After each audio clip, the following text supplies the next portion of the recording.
I came to return my father's I debt came note. to return my Annie father's spoke, debt then note. reached into the pocket of her old blue jacket and pulled out a yellowed piece of paper that had been folded many times. Richard Whitmore looked at the paper, but he did not reach for it. His gray eyes moved from the paper to Annie's face. "A debt note?" he asked, his voice cold. "What debt?" Annie swallowed hard. "This is between you and my father." Richard let out a short breath through his nose. It was not quite a laugh, but it was enough to make the sound insulting. "Your father?" "Yes, sir." "Then who is your father?" Annie lifted the paper a little higher. "Samuel Carter. Don't you remember him?" For 1 second, Richard's face showed nothing at all. Then he slowly shook his head, the corner of his mouth lifting. "Do you have any idea how many men in this country are named Samuel Carter?" Richard said. "Are you all right? You come all the way to my gate, hold up an old piece of paper, ask me if I remember your father, and expect what? That I'll collapse with emotion right here?" Annie's arm did not lower. Richard glanced over her shoulder toward the long road in front of the mansion, then looked back at her. "Who told you to do this?" "No one." "Then who are you trying to fool?" Annie's jaw tightened. "I'm not fooling anyone. Young lady, every month someone comes to this house with a story. A sick mother, a dead uncle, a failed investment, old promises no one can prove anymore. Now you show up with a name and a piece of paper, and you expect me to believe I owe your family something? You signed it." Richard's eyes narrowed. Annie carefully unfolded the paper. The crease down the middle had grown so weak that she was afraid it would tear if she moved too quickly.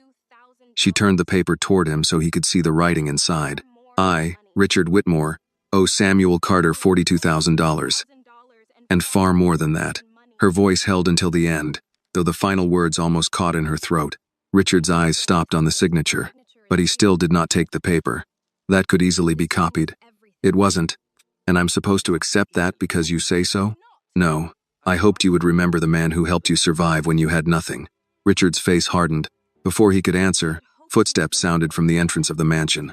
A young man, about 25, came down the front steps. He wore a navy sweater and dress pants, his hair still slightly damp as if he had just come from inside. He looked at Annie, then at his father, and then at the paper in her hand. "Dad?" he asked. "What's going on?" Richard did not turn around. "Go back inside, Evan." But Evan kept walking closer. "Is everything all right?" "It's nothing." Evan glanced at Annie. His look was not exactly rude, but it was full of confusion. "What is that paper?" Annie answered before Richard could speak. "A debt note." Evan gave a small, uncertain smile, as if he thought he had misheard her. "A debt note?" Richard's voice sharpened. "Evan," but his son kept staring at him. "What debt, Dad? Do we owe someone money? Or did she come here asking for money?" Annie lowered the paper just enough to look Evan directly in the eyes. "I didn't come here to ask for anything. I came to return something my father kept for too long." Evan frowned. "Who was your father?" "Samuel Carter." The name caused no reaction on Evan's face. Richard stepped forward half a pace, putting himself between his son and Annie. "That's enough," he said. "You, Annie Carter."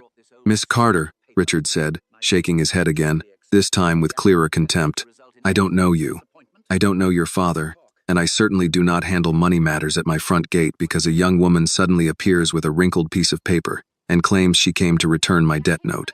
This is not just a wrinkled piece of paper. To me, that is exactly what it is." Annie's fingers tightened around the edge of the paper. "Your name is on it. Anyone can write a name. Your signature is on it. Signatures can be copied. And my father's signature is on it too," Annie said, her voice rising before she could stop it. "Samuel Carter. Right there. His name. His signature. The hand that fixed machines until the knuckles were swollen. The hand that kept this paper when he had every reason to burn it." Richard's eyes flicked down to the paper, then quickly moved away. Annie held it closer. "Look at it. I've seen enough." "No, you haven't. Do not raise your voice at me on my property. Then don't pretend I picked your name out of a phone book." Richard's face flushed slightly. "This is absurd. I have nothing to do with that paper. Nothing. If there was a real debt, a real legal agreement, there would be clear records, bank documents, legal filings, contracts, not a yellowed piece of paper brought here by a girl I have never met." "A girl," Annie repeated, and the word came out bitterly. Richard continued, his voice cold and blunt. "You think I, Richard Whitmore, owe money because you show up with a folded paper and a story about a dead man? That is not evidence. That is a performance. Evan was beginning to look uneasy. Dad, maybe we should… No, Richard cut in. We should not do anything. Annie looked at Evan for a moment, then turned back to Richard. He wrote about you. Richard's expression changed. Only slightly, but Annie saw it, and that small change gave her courage. In his journal, she said. He wrote your name more than once. Richard's jaw tightened. A journal is not a legal document. No, Annie replied. It hurts more than that. Evan's voice grew quieter. Dad, did you know someone named Samuel Carter? Richard answered too quickly. When I was young, I knew many people. But did you know him? This time, Richard did not answer right away. Annie reached into her jacket again, touching the edge of the old photograph hidden inside, but she did not take it out yet. My father died 3 weeks ago, she said. He died in a rented house. Medical bills were piled on the kitchen table. The landlord was waiting to clear out his things. When I was sorting through his old tools, I found this under the basement stairs. The letter, the journal, the things he never told me because he thought silence was less bitter. Richard's voice dropped. Careful, Miss Carter. My father was careful his whole life, Annie said. He kept your secret. He kept your signature. He kept your reputation clean while his own life fell apart. Evan looked back and forth between them. The confusion on his face slowly began to fade. Dad, is this true? Richard turned to him. Go inside. No, Evan said quietly. Not yet. Then Evan looked back at Annie. Whatever doubt had been on his face hardened into the familiar pride of the Whitmore family. Listen, Evan said, his voice calm but sharp enough to wound. My father says he doesn't know you. He says he doesn't know your father. That is enough. Annie looked at him. It isn't enough. It is, Evan said. You cannot just come to someone's home with a few old papers and start accusing them at the gate. I didn't just come here. You know what I mean. No, Annie said. I know exactly what you mean. Evan's face tightened. No one here owes your family anything. Those words struck Annie harder than Richard's denial. She slowly folded the paper along its old creases and slipped it back inside her jacket. Richard watched the movement, but said nothing. Evan continued, his voice lower now, but no gentler. Whatever trouble you're in, this is not how you fix it. Don't come here making a scene. Don't try to turn my father's name into a chance to get money. Annie's hand froze on the pocket of her jacket. Evan looked away for half a second, then looked back at her. You know how this looks. Yes, Annie said. I know exactly how people like you think this looks. Richard spoke. Evan, that's enough. Annie looked at Richard. You taught your son well. Richard's expression changed, but he did not answer. Annie stepped back from the open gate. I came here to return the debt note. You refused to take it, so I'll keep it a little longer. Evan forced out a sigh. Maybe that's for the best. No, Annie said. Maybe it's worse. Evan frowned. Annie touched the journal hidden beneath her jacket. Because next time, I won't be bringing only a piece of paper. Richard's eyes immediately dropped to her coat. Annie saw it, and she knew the journal had reached him, even though she had not shown it yet. She turned and started toward the road. The gardener stood near the hedge, still holding his pruning shears. The guard in the gatehouse gripped his radio tightly but said nothing. Behind Annie, Evan said, Don't come back here. Annie stopped, but she did not turn around. My father spent half his life not coming back, she said. It didn't save him, and it won't save your father either. No one answered. Annie walked down the long drive toward the main road. The debt note pressed against her chest, the journal heavy beneath her jacket. The mansion still stood behind her, bright and quiet, but in Annie's eyes, it no longer looked untouched. She had brought Samuel Carter's name to the Whitmore gate, and Richard Whitmore had refused the debt note. Annie had just rounded the curve of the driveway when she heard footsteps behind her. Wait. She kept walking. The road beyond the gate looked much farther away than it had when she arrived, and the jacket on her shoulders seemed to grow heavier with every step. Miss Carter, the voice called again. Please. This time Annie stopped, but she did not turn around right away. She knew it was Evan before she saw him. Richard Whitmore would never chase after someone in front of his own gate. Evan came up behind her, breathing harder than he wanted to show. Annie turned to face him. Did your father send you? No. Evan glanced back toward the open gate, where Richard was still standing near the walkway. He doesn't know I followed you. Then you should go back before he remembers you're allowed to think for yourself. Evan flinched at the words, but he did not leave. I shouldn't have said what I said. Which part? He looked uncomfortable. The part about no one owing your family anything. That was the main part. I know. Evan rubbed the back of his neck. I've heard a lot of stories. People come to my father with all kinds of things. Some of them are true. A lot of them aren't. You thought I was one of them? I thought I was protecting him. Annie let out a short, dry laugh. From a girl holding a piece of paper? From whatever that paper might lead to. Evan looked at her jacket, then at the pocket where she had tucked the debt note away. Can I see it again? No, I'm asking. I'm not taking. That's fairly new for your family. His face tightened, but he accepted it. Fair. Annie studied him for a moment. What do you want to know? Evan lowered his voice. What did you mean when you said your father kept it? Annie looked toward the road ahead. A car passed slowly, its tires hissing against the damp pavement. My father's name was Samuel Carter. He was a mechanic, not the kind who just changed oil. He could listen to an engine for 10 seconds and tell which part was about to fail. He worked with your father before Whitmore became the name it is now. My father built the company himself. That's what he told you. Everyone says that. Maybe everyone in your house. Evan's mouth opened, then closed again. You said there was a journal. There is. And the debt note? Annie hesitated.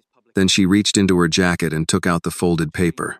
But she did not hand it to him. She only opened it and held it between them. Evan stepped closer, careful not to touch it. His eyes moved across the old lines. $2,000, he read quietly. And more than money can name.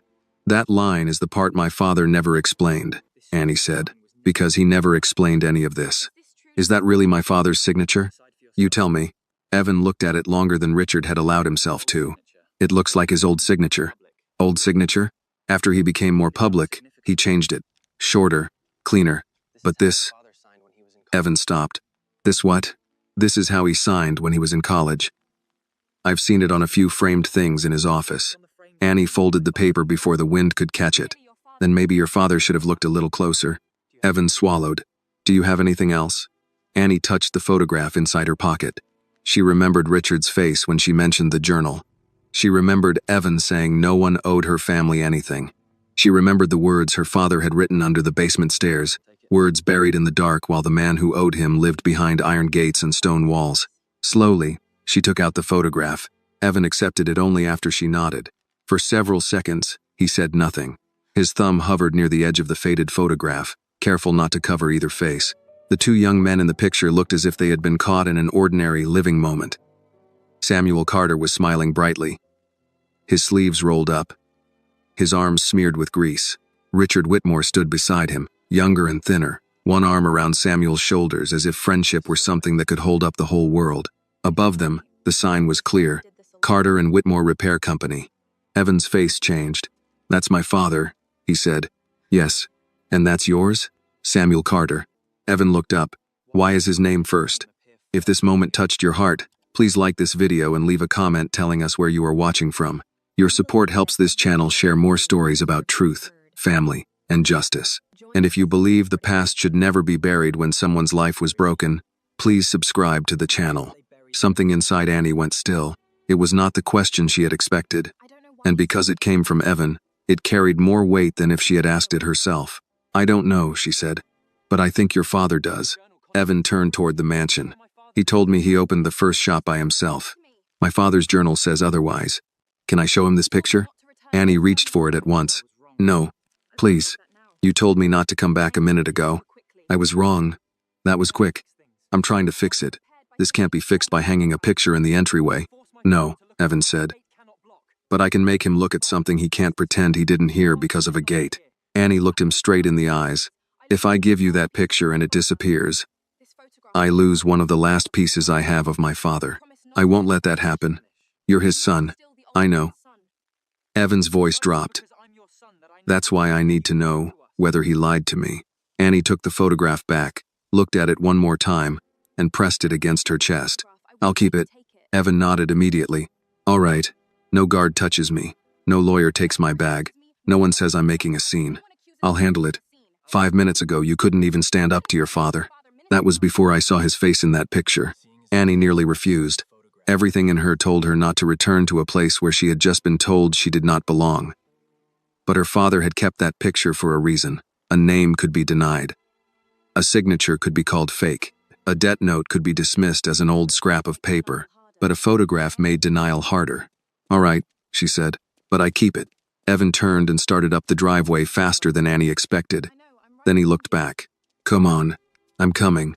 He reached out as if to take her wrist. Not roughly, only urgently. But almost immediately, he seemed to remember himself and let go. "Sorry." Annie did not answer. She walked beside him, not behind him. At the gate, the guard straightened. Mr. Whitmore said she was to leave. Evan did not slow down. "She's with me." "Sir." "I said she's with me." The guard stepped aside. Richard was no longer standing at the gate. He had moved closer to the front steps, speaking with Victor Sloan. The moment Victor saw Annie return, his face tightened.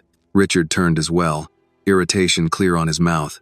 "Evan," Richard said, "what are you doing?" Evan did not stop until he was only a few steps from his father. Annie stood beside him, holding the photograph in both hands. "You need to see this," Evan said. Richard's eyes moved from his son to Annie. "I already told Miss Carter." "No," Evan interrupted. The word came out stronger than either of them expected. "Not the paper. This." Annie lifted the photograph. At first, Richard's face hardened, as if he meant to deny it before he had even looked, but then his eyes found the image. The color slowly drained from his face. Victor stepped closer. "Mr. Whitmore, I advise against continuing this conversation." Richard did not seem to hear him. Evan pointed to the sign above the two young men in the photograph. "Carter and Whitmore." "Dad, why does it say Carter and Whitmore?" Richard's throat moved. "Where did you get that?" Annie answered. "From my father's tin box." Richard stared at the photograph as if it had traveled through decades just to stand at his front door and accuse him. Evan's voice grew quieter. "You told me there was no one named Carter." "I never said that. You told me you started alone." Richard looked at his son. "It was more complicated than that." Annie almost laughed, but there would have been nothing pleasant in it. "Complicated," she said. "That's what rich people call the truth after they've polished it for too many years." Victor Kutin. "This conversation should either move inside or end right here." Annie held the photograph tighter. "Inside is fine." Richard's eyes returned to her. "You do not decide what happens in my house." "No," Annie said. "But my father helped build the first place that carried your name. So maybe you can spare one room long enough to explain why his disappeared." Evan looked at Richard, waiting. The open gate stood behind Annie. The mansion rose behind Richard. Finally, Richard spoke, his voice lower than before. "Come inside." Victor snapped his head toward him. "Richard." Richard did not look at him. "Not now." Annie did not move right away. Evan glanced at her. "Are you all right?" "No," she said, slipping the photograph back into her jacket before anyone could reach for it. "But I'll come in." She followed them up the driveway, past the perfectly trimmed hedges, past the expensive cars, toward the front steps of the mansion, where her father's name had never been spoken. The debt note was still in her pocket. The journal was still heavy beneath her coat. The front doors opened before Richard touched them. A housekeeper in a gray dress stepped aside, and Annie walked into air that smelled faintly of lemon oil, cut flowers, and old money. The foyer rose 2 stories above her, with a chandelier hanging over a polished floor so clean she could see the shape of her shoes in it. She thought of the basement stairs at home, damp wood under her feet, dust on her sleeves. Her father's old tools boxed up beside the furnace. The difference between the two places was not just money. It was what money was allowed to erase. Victor Sloan followed close behind. "Richard, this is unwise." Richard kept walking. "I said not now. That does not make this less reckless." Evan turned on him. "She showed us a photograph, Victor. A photograph is not a claim. It's a question," Evan said. "And nobody in this house seems eager to answer it." Richard stopped at the entrance to a large sitting room. He looked older than he had at the gate. Not weak, only less polished around the edges. "Everyone inside," he said. Annie did not move until Evan stepped in first. She had learned not to enter rich rooms too quickly.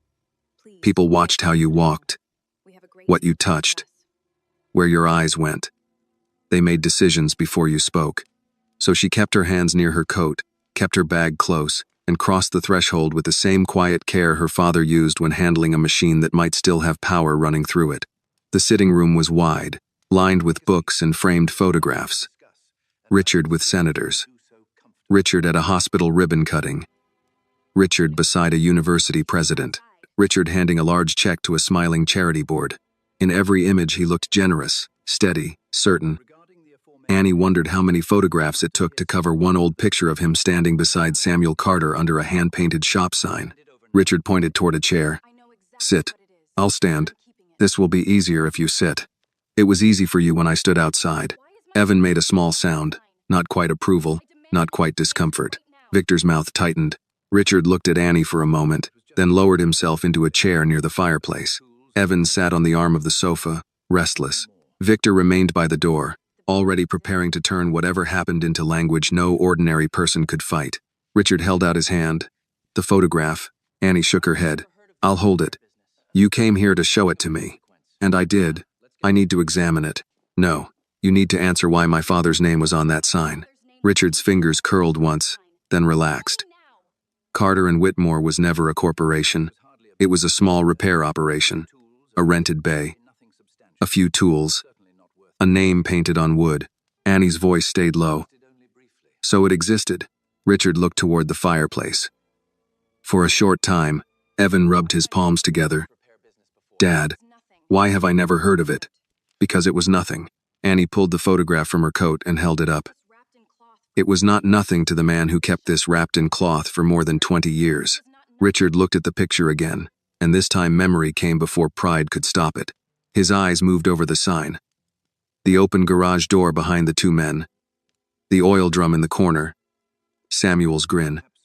Annie saw his lips part, then close. Victor stepped in. Miss Carter, assuming for a moment that your father and Mr. Whitmore knew each other, that does not establish a debt. Annie turned toward him. You always talk like you're putting a lid on a coffin. Evan looked down quickly, fighting a reaction. Victor's voice sharpened. I speak precisely. No, Annie said. You speak safely. There's a difference. Richard raised his hand. Enough. Annie reached into her coat and took out the debt note again. She placed it on the low table between them, not too close to Richard. There. The picture answers whether he knew my father. The note answers whether he owed him. Richard did not reach for it. You still have not explained how you found it. I told you. In my father's tin box. Then tell it clearly. Annie breathed in slowly. The room seemed to tighten around her. She had not planned to give them the basement. That place was hers and her father's. Poor and private. But Richard had made a life out of half-told history. She would not answer him with another one. My father died 3 weeks ago, she said. After the funeral, the landlord gave me 70. 2 hours to clear the house. Rent was behind. Medical bills took what was left. I went down to the basement because most of Daddy's old things were there. Work shirts, tools, coffee cans full of screws, machine sketches, boxes he never let me throw out. Evan listened without moving. There was a tin box under the stairs, Annie continued. Rust on the lid, wrapped in one of his old flannel shirts. On top he wrote, For Annie, when the house gets quiet. Richard's gaze dropped. Annie saw that line reach him. I opened it sitting on the concrete floor, she said.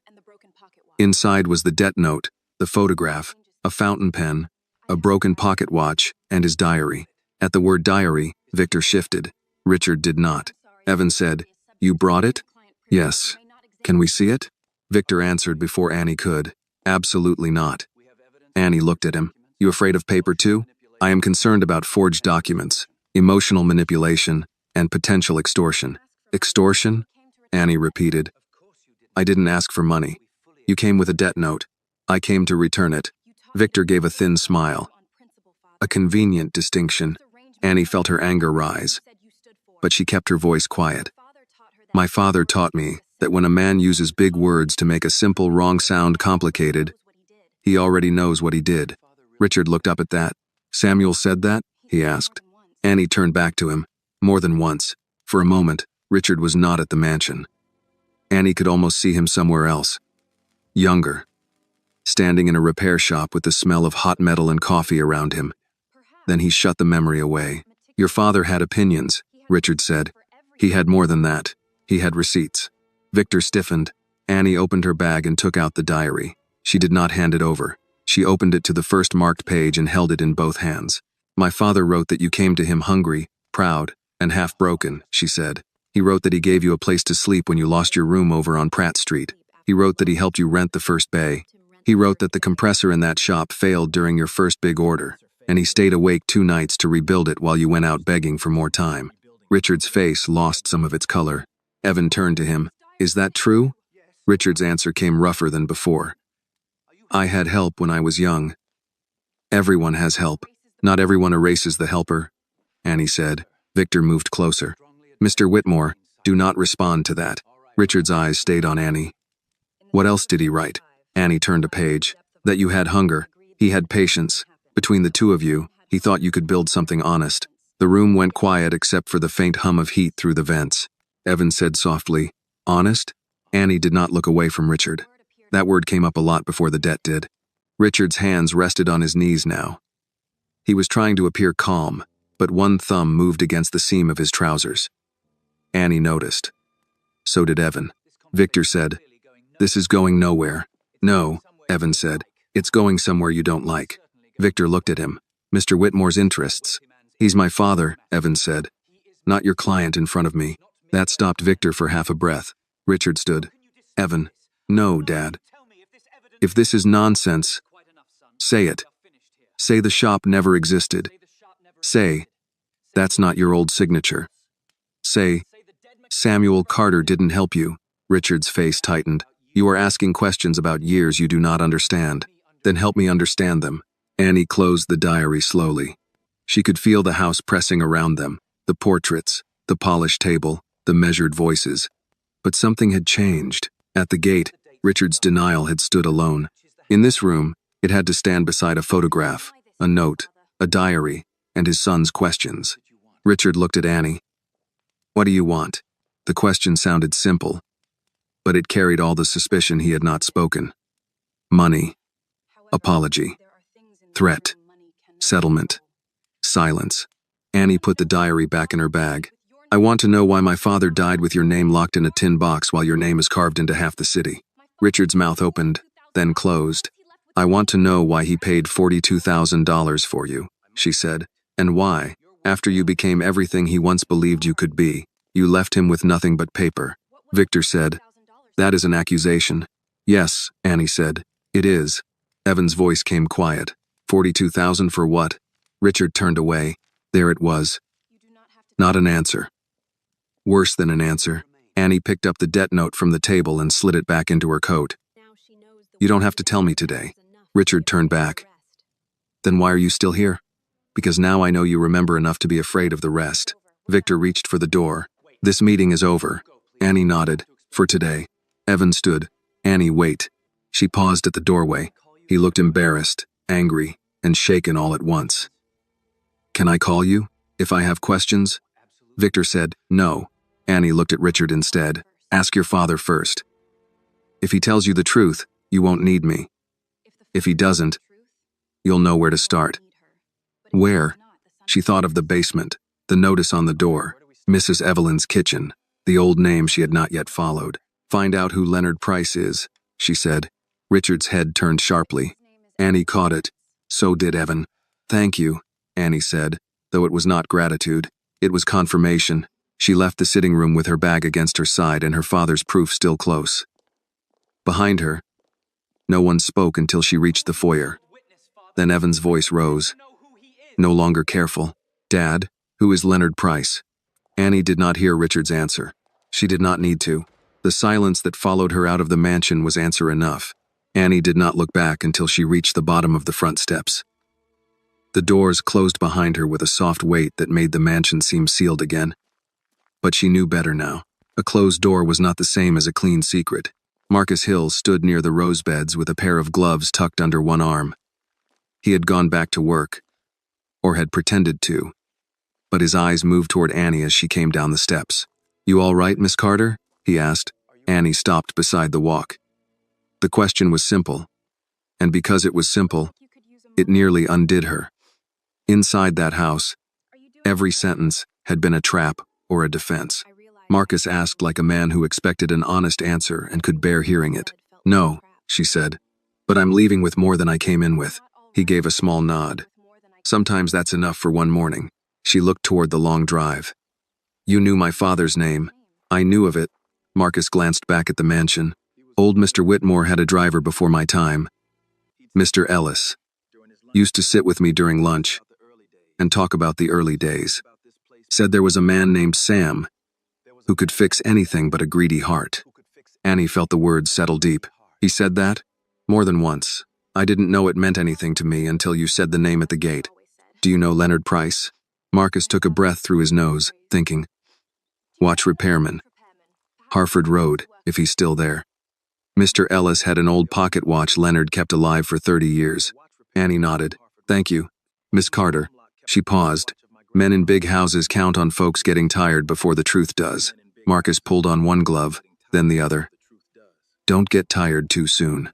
Annie carried that with her down the drive. The gate opened without anyone speaking. The guard did not meet her eyes this time, and that was fine. She had not come for his respect. At the road, the air felt colder, but her steps were steadier. The bus took longer to come than before. By the time she reached her neighborhood, the gray morning had turned into a flat afternoon. The row houses leaned close to one another, tired but familiar. A man worked under the hood of an old Buick near the corner. Two women stood outside the laundromat with baskets on their hips. The smell of fried onions drifted from the carry-out place next to the beauty supply store. Annie had grown up thinking this block was small because everything in it was worn down.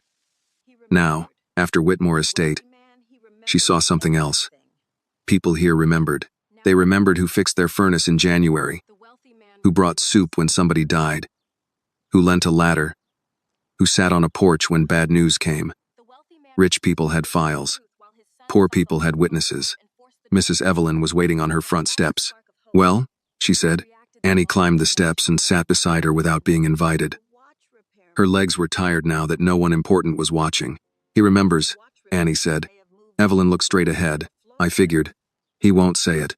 That too. His son saw the picture. He made his father let me inside. Evelyn turned. The boy did? After accusing me of trying to get money out of them. Both things can be true. A person can start wrong and still take one step right. Annie pulled the diary closer against her side. Richard reacted when I said Leonard Price. Evelyn's face changed in a quiet way. Then Leonard knows plenty. You said his shop is on Harford Road? If he hasn't moved on to Glory or Florida. Despite herself, Annie almost smiled. Which one would be worse? For Leonard? Florida. Man hates humidity and strangers in shorts. They went into Evelyn's kitchen because Annie's house was half-boxed and too cold for sitting. Evelyn put a skillet on the stove and warmed cornbread and butter, then poured coffee into two mismatched mugs. Annie's mug had a faded picture of the Chesapeake Bay Bridge. Her father had once fixed Evelyn's sink and refused payment. Evelyn had brought him coffee in that same mug, insisting a working man deserved something hot even when he was too stubborn to charge. Annie wrapped both hands around it. Tell me exactly what happened, Evelyn said. So Annie did. She told her about the gate, Evan, the photograph, the sitting room, Victor Sloane's careful insults, Richard's face when she said Leonard's name. She told it in order because the order mattered. Men like Victor would break a truth into pieces and argue each one looked too small to matter. Annie wanted to keep the whole thing intact. When she finished, Evelyn sat quietly for a long moment. That lawyer, Evelyn said at last. He'll come at you. He already did. No. Today he sized you up. Next, he'll look for where you're soft. Annie looked toward the window, across the narrow yard to her own back door. The house, the hospital bills, your age, your father's pride. Anything he can press until you sound angry enough for people to stop listening. I am angry. You have a right to be, but don't hand him your anger raw. Cook it first. Annie looked at her. Evelyn took a bite of cornbread. Your grandmother used to say that. Raw anger burns your own hand. Cooked anger feeds a case. Annie breathed out. I don't have a case. I have a diary, a note, and a picture. And maybe Leonard Price. Maybe. Evelyn stood and took an old address book from a kitchen drawer. It was thick with loose papers, church programs, funeral cards, and receipts tucked between pages. She flipped through the P section with a wet fingertip. Price, Leonard, she murmured. Here he is. She read out an address on Harford Road and a phone number written in blue ink that had faded at the edges. Annie entered it into her phone, then called. The line rang 6 times. A man answered with a voice rough from age or cigarettes. Price Time Repair. Annie straightened. Mr. Leonard Price? Depends who's asking and whether they're trying to sell me a warranty. My name is Annie Carter. Samuel Carter was my father. The line went quiet. Evelyn watched Annie from across the table. After a moment, Leonard said, "Samuel's gone then." "Yes, sir. 3 weeks ago." A long breath moved through the phone. "I'm sorry to hear that. Your father was one of the few men I trusted with a machine I cared about, and a truth I didn't." Annie closed her eyes for half a second. There it was again. Proof that her father had existed beyond sickness, beyond unpaid rent, beyond the version of him the world had left her. "I found a debt note," she said, "between him and Richard Whitmore." Leonard did not ask which Richard. He did not ask what note. Instead, he said, "You went to the house, didn't you?" "Yes." He denied it? "Yes." Leonard gave a tired sound. "Of course he did. Denial is cheaper than restitution." Annie gripped the phone. "Do you know what the $42,000 was for?" "I know enough to tell you not over the phone." "Can I come see you?" "Tomorrow morning." 9. "Bring the note. The diary if you have it. And that picture of the shop." "You know about the picture? I was standing across the street when it was taken." Annie looked at Evelyn. Her heart kicked once, hard. Leonard continued. "And Miss Carter?" "Yes, sir? If Richard Whitmore knows you found me, he may send someone before you get here. Don't give your originals to anybody. Not a lawyer. Not a clerk. Not a man with soft hands and clean shoes." "I won't." "Good. Your father paid dearly for those papers. Don't make him pay twice." The line clicked off. Annie lowered the phone slowly. Evelyn leaned forward. "Well, he was there," Annie said. "When the picture was taken." Evelyn nodded once, as if something old had just been confirmed in her bones. "Then tomorrow we go early. I can go alone." "I'm sure you can, but you won't." Annie did not argue. The kitchen smelled of coffee and buttered cornbread. Outside, a siren passed several blocks away, then faded. Across the yard, the yellow notice still hung on Annie's door, and the boxes inside still waited. Nothing had been fixed. The rent was still unpaid. Her father was still gone. Richard Whitmore was still rich. But tomorrow had a shape now. It had a street, a time, and an old man who remembered the hour her father's future changed hands. That night, Annie went back to her own house and packed the tin box herself. She wrapped the diary in her father's flannel shirt, slid the debt note between 2 pieces of cardboard, and placed the photograph in an envelope. Before closing the lid, she held the broken pocket watch in her palm. Its hands had stopped at 2:17. She did not know why her father had kept it, or when it had quit working. Maybe Leonard would know. Maybe all broken things kept the time of what broke them. Annie set the watch back in the box and closed the lid. For the first time since the landlord's notice, she did not feel like she was only clearing out the dead. She was carrying him forward. Morning came with rain tapping the kitchen window and the smell of old cardboard in the front room. Annie had slept 3 hours on the couch with her coat over her shoulders and the tin box on the floor beside her. When she woke, her first thought was not of Richard Whitmore or the mansion. It was of the notice on the door and the sound her father used to make clearing his throat before he tried to pretend the day would be easier than it was. Mrs. Evelyn knocked at 8:15, carrying an umbrella, a purse large enough to hold groceries, and the look of a woman who had already decided nobody was going to talk her out of anything. "You eat?" she asked as soon as Annie opened the door. "I had coffee." "That's not food." "That's a warning." "I'm fine. Young people have been saying that since Moses, and it still ain't true." Annie almost smiled. Evelyn stepped inside, looked at the boxes stacked along the wall, then at the tin box on the table. Her voice softened. "You got everything? The note, the diary, the picture, the watch. Keep them close. If anybody asks to hold them, you say no unless Leonard says otherwise." "I know. I'm saying it anyway. The world has a habit of taking from girls who were raised to be polite." Annie looked down at her father's old flannel wrapped around the diary. "Daddy raised me to be respectful. Respectful is fine. Available is not." They took the bus because Annie had sold her father's old sedan 2 months before he died to cover a prescription insurance would not fully pay for. Evelyn said nothing about the bus fare when she dropped coins into the box for both of them. Annie noticed anyway, and promised herself she would pay her back. Evelyn would refuse. Annie would find a way. Harford Road looked half awake when they arrived. Storefronts stood close together, some open, some still dark. A barber shop had a red, white, and blue pole that no longer spun. A diner window advertised eggs, toast, and coffee for $6. Outside a small grocery, an older man hosed down the sidewalk while a woman in a raincoat argued with somebody on her phone about lottery numbers. Price Time Repair sat between a tax office and a closed shoe store. The sign above the door had faded to a tired blue, and the painted clock on it showed 10 minutes to 2.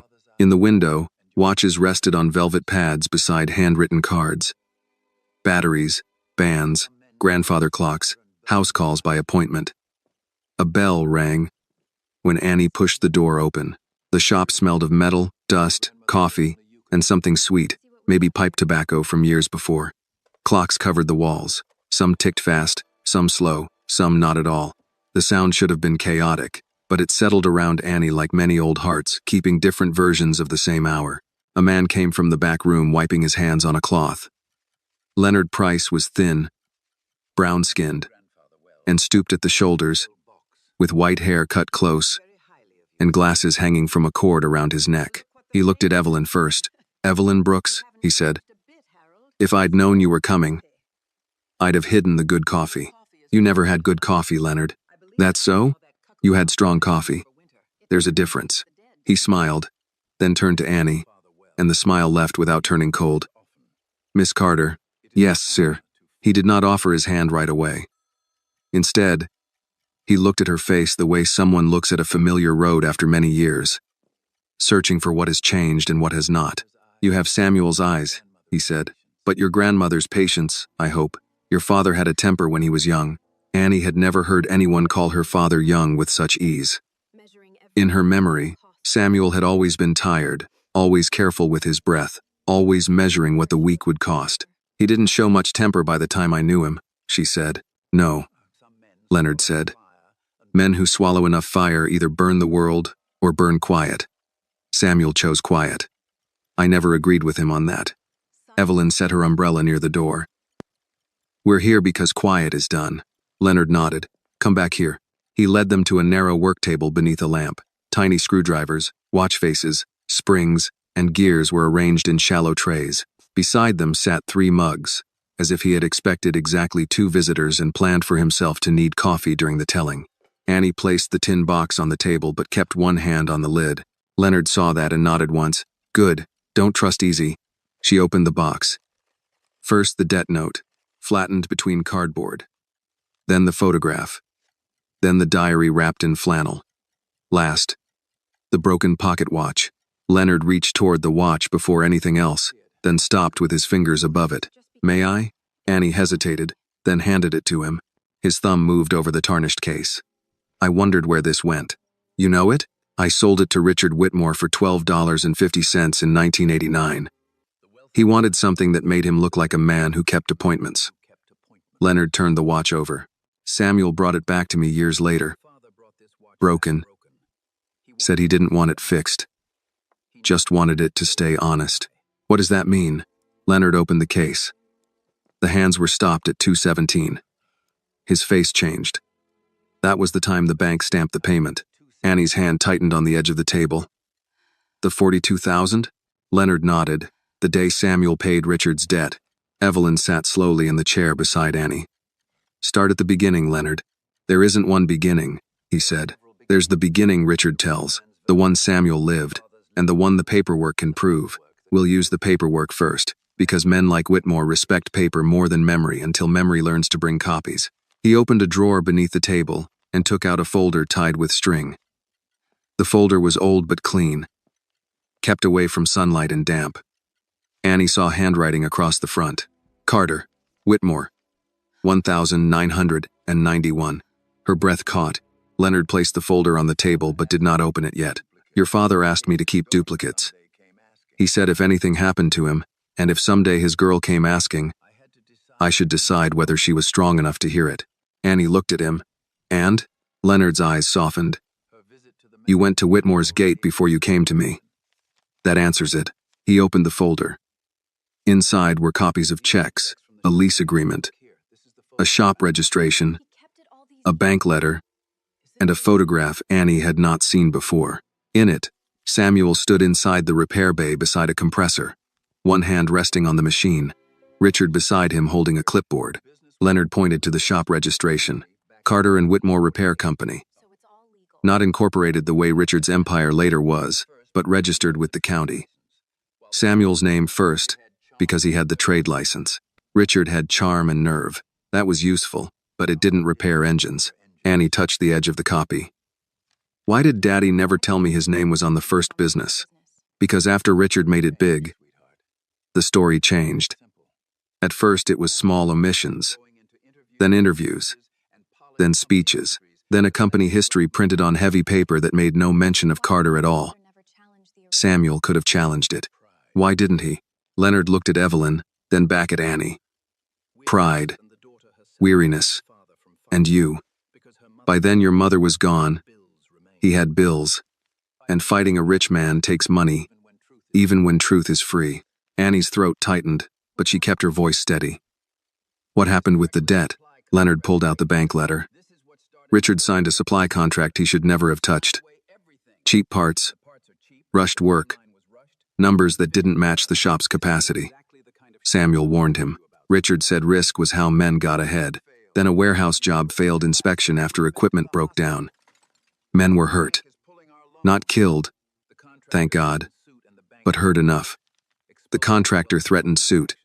The bank called the note. Richard was exposed. Exposed how? He had used the shop's name and Samuel's license on documents Samuel had not approved. Annie felt Evelyn's hand cover hers.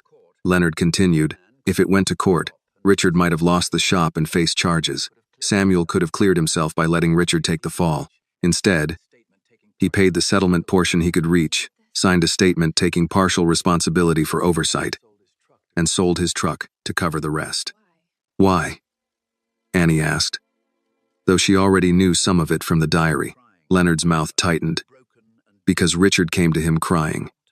Not polite crying, broken crying. Said, if Samuel let him go down, everything he was trying to become would die before it started. Evelyn muttered, and Samuel believed there was still a soul in there worth saving. He did, Leonard said. That was his gift and his wound. Annie looked at the debt note. Richard signed this after Daddy paid? That same afternoon, right here in this shop. Here? Leonard nodded toward the front window. Rained that day too. Richard sat where Evelyn is. Samuel stood where you are. Richard wrote the note with my pen, because his hands were shaking too badly to find his own. Annie looked around the shop. The clocks kept ticking. All this time, the room had been holding the scene. What did he say? She asked. Richard. Leonard folded his hands. He said, Sam, I'll make this right. I swear on my life. Samuel said, don't swear on your life, Rich. Live one worth believing.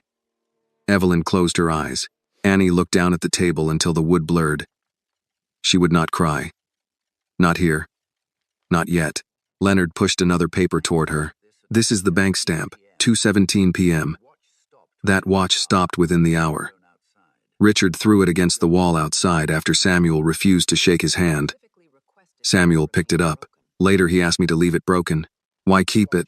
So he'd remember the exact hour a man can be saved and still choose to become worse. The bell over the door rang. All three of them turned. A man in a tailored overcoat stepped into the shop, shook rain from his sleeves, and looked around as if the place had already disappointed him. Victor Sloane's eyes moved from Leonard to Evelyn, then to Annie and the open folder on the table. Miss Carter, he said. Mr. Whitmore would like to resolve this before it becomes more painful for everyone.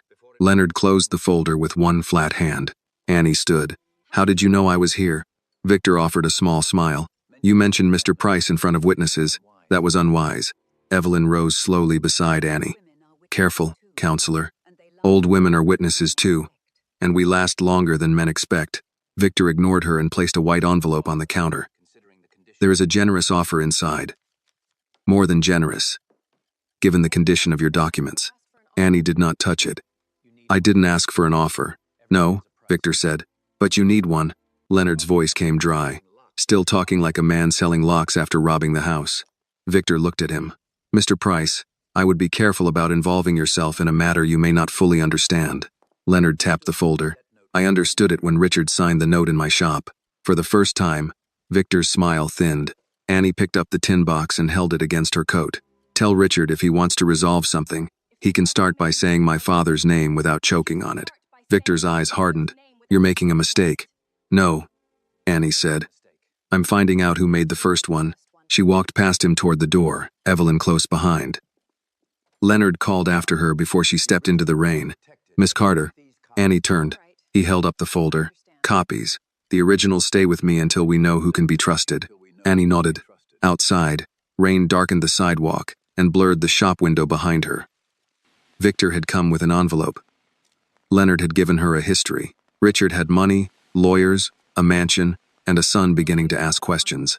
But Annie had the hour, 2:17, the minute her father paid another man's debt and lost the life he should have had. Victor's envelope stayed on the counter at price time repair, white and clean against the dark wood, as if it had wandered into the wrong century. Annie left it there. So did Evelyn. Leonard locked the folder back in his drawer, turned the key twice, and told Victor the shop was closed. Outside, the rain had thinned to a cold mist. Annie and Evelyn walked to the bus stop without speaking. Evelyn's umbrella clicked softly each time it caught a gust. Annie held the tin box under her coat, pressed against her ribs. The broken watch inside seemed heavier now that she knew what time it carried. At the stop, Evelyn finally said, "He followed fast." "Victor, men like that don't follow. They're sent." Annie looked down the street. Richard sent him. Maybe. Or Victor sent himself before Richard could do something foolish, like tell the truth. Annie thought of Richard's face when the photograph came out. Then the way he turned silent when Leonard's name was spoken. He knows all of it. Not all, Evelyn said. A man can bury a thing so long he forgets the shape, but he still knows where the ground is soft. The bus arrived, brakes hissing. Annie climbed on after Evelyn and took the seat by the window. She expected to feel stronger with Leonard's proof behind her. Instead, the story had grown too large for her hands. It was no longer only a debt note, no longer only a diary. There was a shop registration, a bank stamp, a broken watch, a settlement, a license used without permission, and a man who had been saved at 2:17 only to walk away from the person who saved him. When they reached Annie's block, a black sedan was parked across from her house. Evelyn saw it too. "Keep walking normal." "I am walking normal." "No, you're walking like you want to throw a brick." Annie slowed.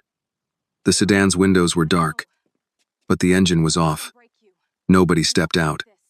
On her front porch, the yellow notice was still fixed to the door, edges curling from the damp. Evelyn touched Annie's elbow. "You stay with me tonight. I need to pack. You need witnesses. Boxes don't testify," Annie almost argued, then saw the curtain move in the house 2 doors down. Mrs. Alvarez, who had known Samuel for years, was watching. Across the street, Mr. Donnelly stood under his awning, pretending to shake out a rug. The block had noticed the sedan. That helped. A man opened the car door. It was not Victor. He was younger, wearing a gray coat and carrying a manila folder. "Miss Carter?" he called. Evelyn muttered, "Here we go." Annie stayed on the sidewalk. "Who's asking?" "My name is Paul Jennings. I work with Sloan and Mercer, Mr. Whitmore's legal counsel. Then you can talk from there." He glanced at Evelyn, then back to Annie. "Mr. Sloan asked me to deliver documents. I'm not taking anything. This concerns the property." Annie's stomach tightened. "What property?" "The rental home." He opened the folder and removed several stapled pages. "Our office contacted the owner regarding outstanding rent and removal terms. Mr. Whitmore is prepared to settle the balance and arrange temporary lodging, provided you agree to a private meeting and refrain from further contact with third parties about these allegations." Evelyn gave a dry laugh. He put a leash inside a helping hand. Paul's face reddened. "Ma'am, I'm only delivering." "Then deliver yourself back to the car." Annie looked at the papers but did not reach for them. "He wants to pay my rent now?" "It is an act of goodwill." "No," Annie said. "It's a broom. He wants to sweep me somewhere quiet." Paul lowered his voice. "Miss Carter, you're 18. You're facing eviction. Whatever you think happened between your father and Mr. Whitmore, you should consider practical options." Evelyn stepped closer. "Young man, practical is what poor folks do every day before rich folks wake up. Don't preach it like you invented survival." Paul had no answer for that. Annie said, "Tell Mr. Sloan I already have a meeting." "With whom?" "With memory." Evelyn's mouth twitched. Paul's patience thinned. "If you continue making unsupported claims, Mr. Whitmore's team may have no choice but to protect his reputation. His reputation survived my father's poverty just fine," Annie said. It can survive a question. Paul closed the folder. You're being advised. No, I'm being warned. There's a difference. He returned to the sedan. Annie waited until it drove off before she let out the breath she had been holding. From 2 porches down, Mrs. Alvarez called, "Annie, you need anything?" Annie turned. The older woman wore a red cardigan and house slippers, her arms folded tight against the cold. "No, ma'am, thank you." "You sure?" "Your daddy fixed my furnace 3 winters in a row and never charged enough," Mr. Donnelly added from across the street. "He got my Chevy running after 2 shops gave up. If somebody's bothering you, you say so." The words moved down the block in small ways. A door opening, a curtain lifting, a man Annie barely knew pausing with a trash bag in his hand. None of them could fight Richard Whitmore in court. None of them owned a mansion gate or a legal firm. But they remembered Samuel Carter in the language of ordinary help. A furnace, a car, a sink, a ride. A winter evening when he came out after supper because somebody needed him. Annie felt her throat tighten. Evelyn spoke for her. "She's got people watching. That's enough for today." Inside Annie's house, the cold had deepened. She packed more of her father's things, while Evelyn made phone calls from the kitchen. Not loud calls. Church calls. Neighbor calls. The kind that began with, "I don't want to gossip, but I do need folks to know," and ended with another person promising to listen. Annie found Samuel's work gloves in a coffee can near the basement stairs. The leather had cracked at the fingers. She slipped one hand inside and felt the shape his hand had left there. For a moment she could see him at the kitchen table, turning a bolt between his fingers while explaining something simple and true. "Machines don't lie, Annie," he had once told her. "They fail for reasons. People just get better at hiding theirs." She folded the gloves and put them in the tin box. By late afternoon, Evan called. Annie did not recognize the number and nearly ignored it. Evelyn saw her face and said, "Answer. Put it on speaker." Annie did. "Annie, it's Evan Whitmore." Evelyn lifted her eyebrows but said nothing. Annie held the phone between them. "How did you get my number?" "Leonard Price gave it to me." That made Annie pause. "He did?" "He said if I was calling to threaten you, he'd print my number on a church bulletin and let every old lady in Baltimore handle me." Evelyn nodded. "Leonard still has sense." Evan exhaled. "I'm not calling to threaten you. Then why are you calling?" "My father and Victor are arguing behind closed doors. Victor says you're fabricating documents. My father told him to shut up." Annie sat on the edge of a box.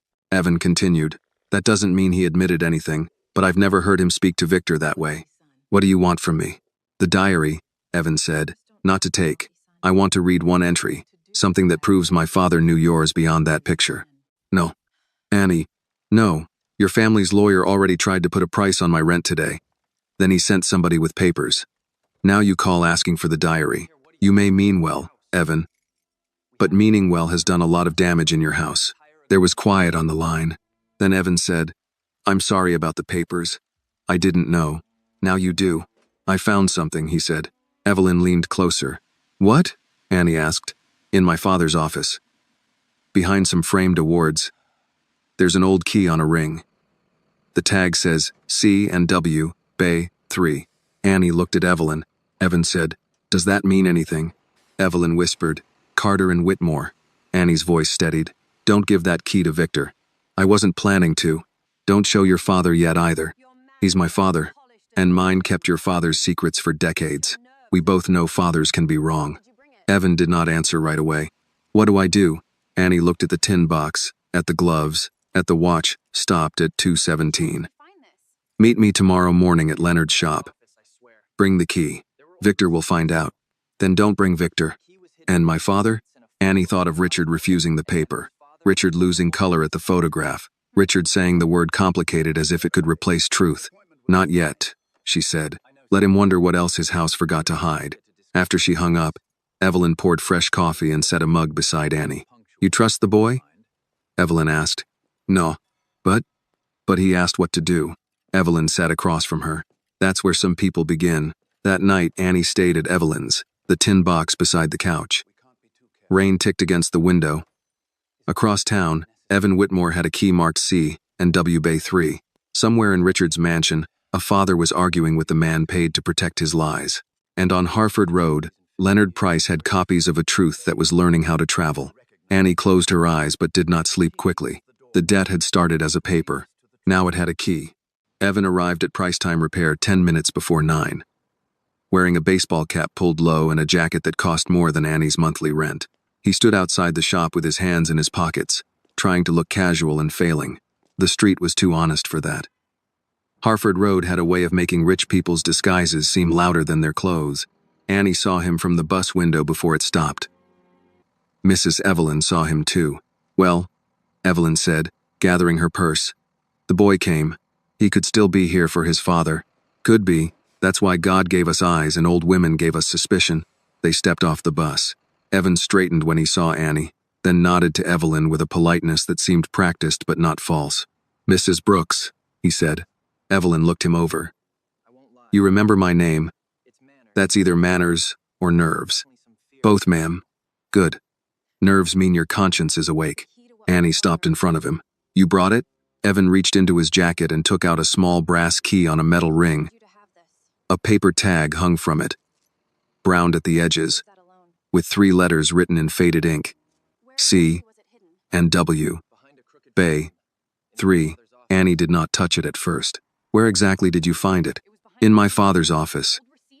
There's a wall of framed awards behind his desk. One frame was crooked. I fixed it and saw a small panel behind it. The key was inside with some old receipts and a photograph of a garage door." "Did your father know?" "No." "Victor?" "No." Evelyn gave a soft hum. That may be the first sensible thing a Whitmore has done before breakfast. The bell over Price Time Repair rang before Annie could answer. Leonard Price opened the door and looked at Evan through thick glasses. "You're early." "Yes, sir. Rich folks often are when guilt drives." Leonard stepped aside. "Come in before somebody sees you trying to become useful." Inside, the clocks were already talking over one another. Evan seemed unsettled by the sound. Annie understood. The shop did not feel like a place where time was kept. It felt like a place where time gave testimony. Leonard locked the door after them and turned the sign to closed. Evan noticed. "Is that necessary?" "For my peace, yes. For your lawyer, absolutely." Leonard pointed to the work table. "Key." Evan placed it on the table. Leonard did not pick it up right away.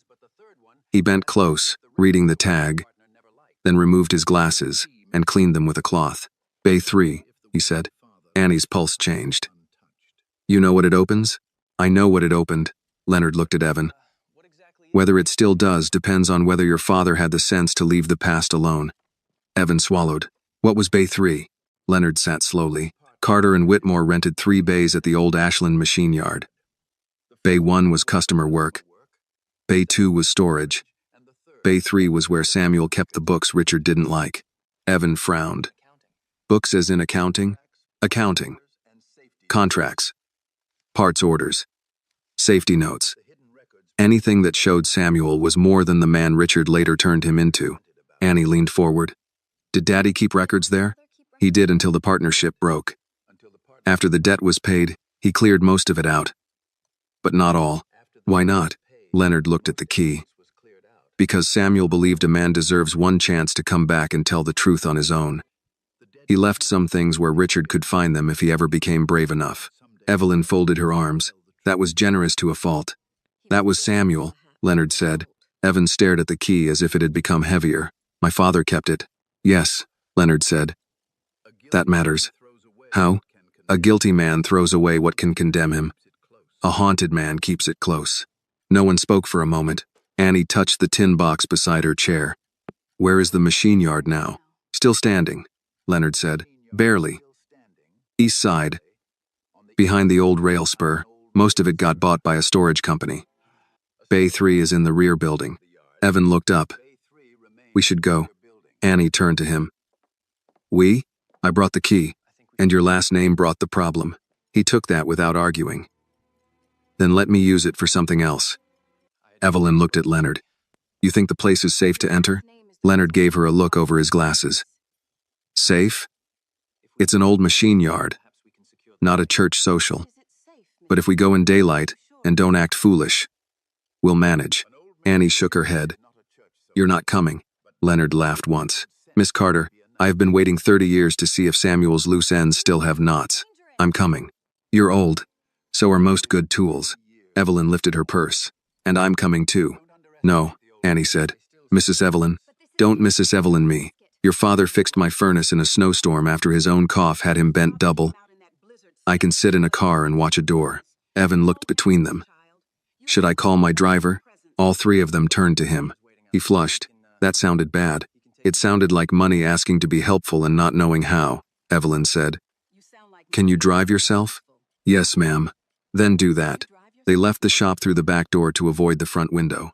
Evan's car was parked 2 blocks away, a dark sedan with leather seats and a dashboard that lit up when he opened the doors. Annie hesitated before getting in. She had ridden in nice cars before only when cleaning jobs required it, and even then she sat like she might be charged for breathing on the upholstery. Evelyn climbed into the back first. Don't stand there judging the seats. We have somewhere to be. Annie got in beside her. Leonard took the front passenger seat, holding the key in one hand like a small verdict. The drive east took them past parts of Baltimore tourists did not photograph. Closed warehouses, corner churches, vacant lots, murals fading under soot, brick buildings with windows boarded from the inside. Evan drove quietly, both hands on the wheel. Every so often, he glanced at the rearview mirror, not at traffic but at Annie. Finally, she said, Ask it. He blinked. Ask what? Whatever you keep wanting to ask. Evan's hands tightened. Was your father angry at mine? Annie thought of the diary, of Samuel's words leaning forward on the page. Yes. Evan nodded as if he deserved that. But not only angry, she added. What else? Disappointed. That seemed worse. Evan kept his eyes on the road. My father talks about loyalty all the time. My father lived it. The car went quiet again. The old Ashland machine yard appeared behind a sagging chain-link fence. The sign was rusted, but the outline of its letters remained. Several buildings sat beyond the gate, long and low, their brick darkened by rain and years. A storage company banner hung on the front office, but the rear building looked untouched. Evan parked near the side entrance. Leonard pointed with the key. Bay 3 is around back. They walked together over cracked pavement. Evelyn stayed close to Annie, though she had insisted she was only there to watch. A stray newspaper blew against the fence and stuck there. Somewhere beyond the rail spur, a horn sounded from traffic. Bay 3 had a metal door with peeling green paint. The old lock was stiff with rust. Leonard handed the key to Annie. Your father's thread, he said. You pull it. Annie took the key. Her fingers shook once, then steadied. She slid it into the lock. For a moment, nothing moved. Then the metal gave with a hard click.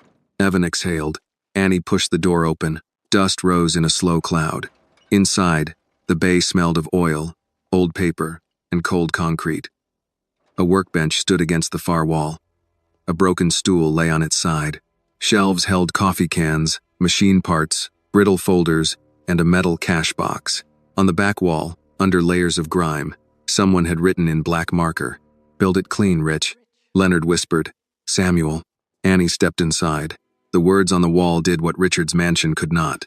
They brought her father close without making him small. She could picture him here, sleeves rolled, jaw set, writing that sentence for a friend who wanted speed more than honor. Evan stood beside her, looking at the wall. My father kept the key to this place. Yes, Annie said. Why? Leonard opened one of the brittle folders on the shelf. Because somewhere in him, he knew Samuel had left a door open. Evelyn called from near the workbench. Annie. Annie crossed to her. Evelyn pointed to the underside of the bench, where a tin plate had been screwed over a narrow compartment. Leonard handed Annie a screwdriver from the shelf. The screws resisted, then loosened one by one. Inside was an envelope wrapped in wax paper. Annie lifted it out. On the front, in Samuel's handwriting, were 4 words. If Richard comes back. Evan's face tightened. Annie opened the envelope with care. Inside were copies of contracts, a bank receipt, and one letter addressed to Richard Whitmore but never mailed. Annie unfolded it. Her father's words filled the page. Rich, if you are reading this, then some part of you made it back to the truth. I paid what you owed because I remembered the man you were before wanting more, became your religion. But understand me, I did not pay it because you were innocent. I paid it because I could not let the worst thing you did be the end of you. Don't make it the beginning instead. Annie stopped reading. Her throat had closed.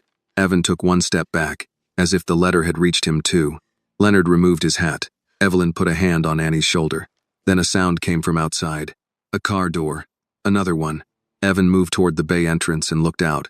His face changed. What? Annie asked. He turned back.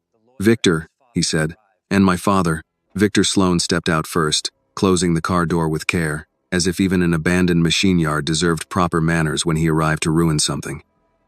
Richard Whitmore came from the other side of the sedan. He wore no overcoat, only a dark suit, and the wind moved at his jacket.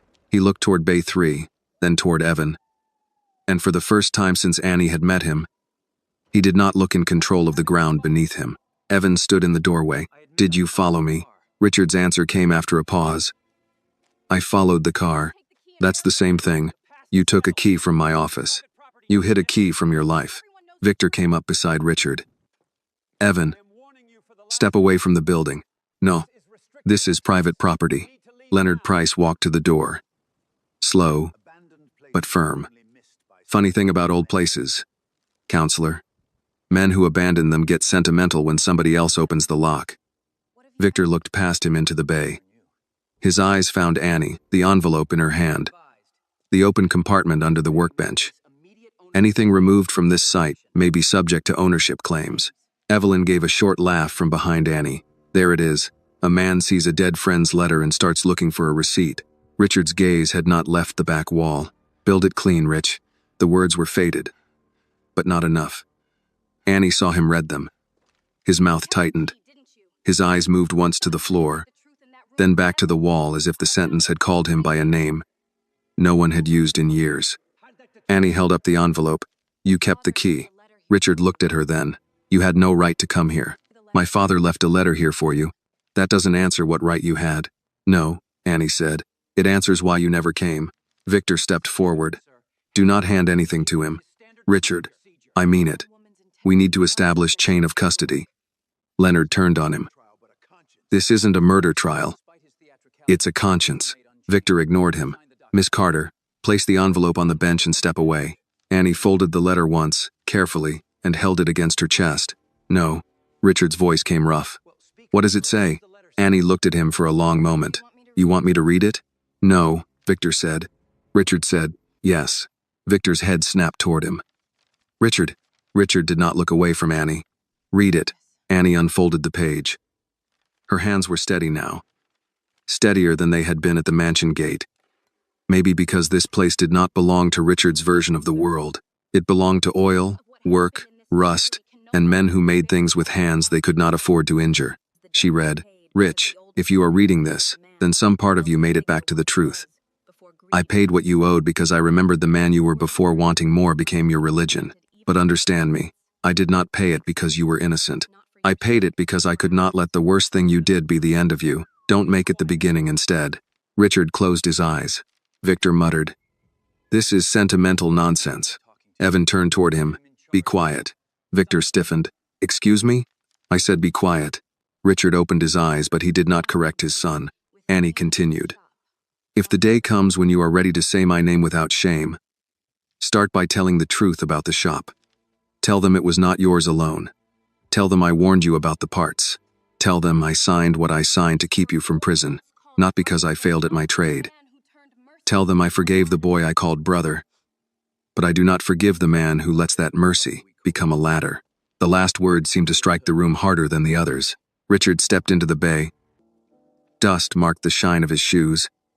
He looked at the workbench, the shelves, the old stool, the words on the wall. Annie wondered if he saw the same place she saw, or if another room had risen over it in his mind.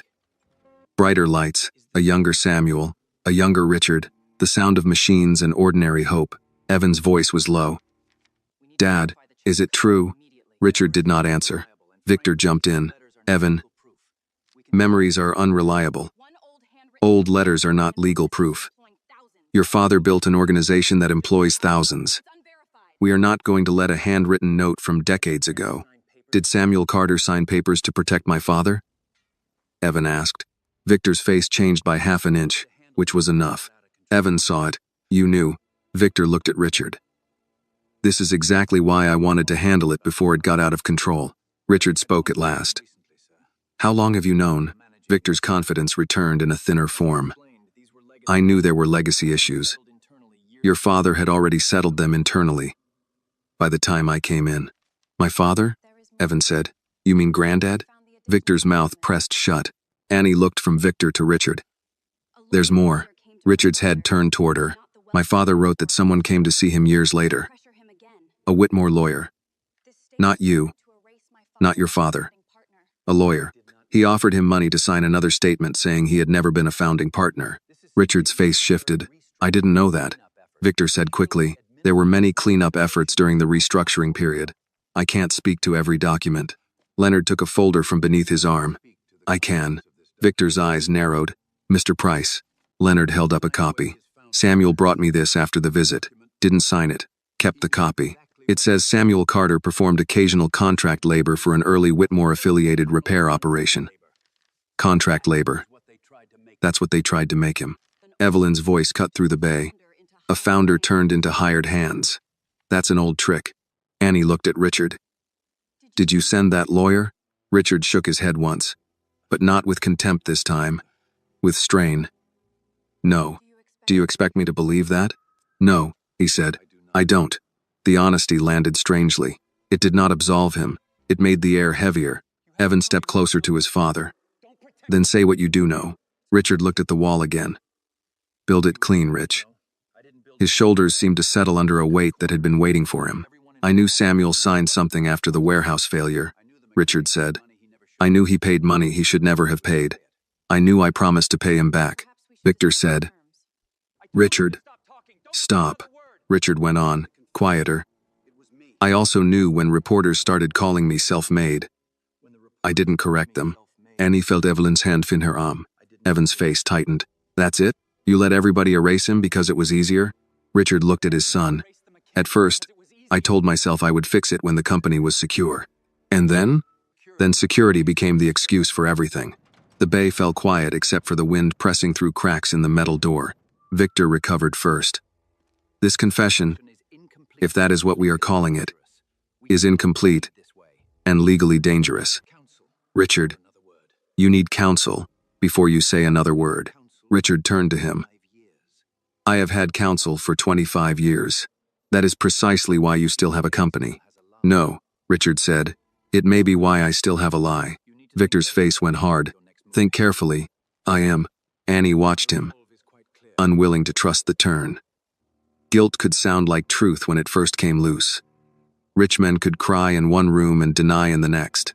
Her father had paid too much for her to be moved by a few cracked sentences.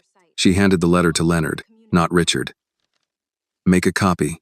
Leonard nodded. Richard looked at the paper as it left her hand. May I read it? Annie met his eyes. Not alone. He accepted that with a small nod. Evan said, What happens now? Annie picked up the broken watch from the tin box and held it out so Richard could see the stopped hands. Do you remember this? Richard's face changed more than it had at the letter. Yes. Leonard said it stopped at 2:17. The hour my father paid your debt. Richard looked at the watch as if time itself had been waiting in Annie's palm. You threw it, Leonard said. Against the wall outside my shop.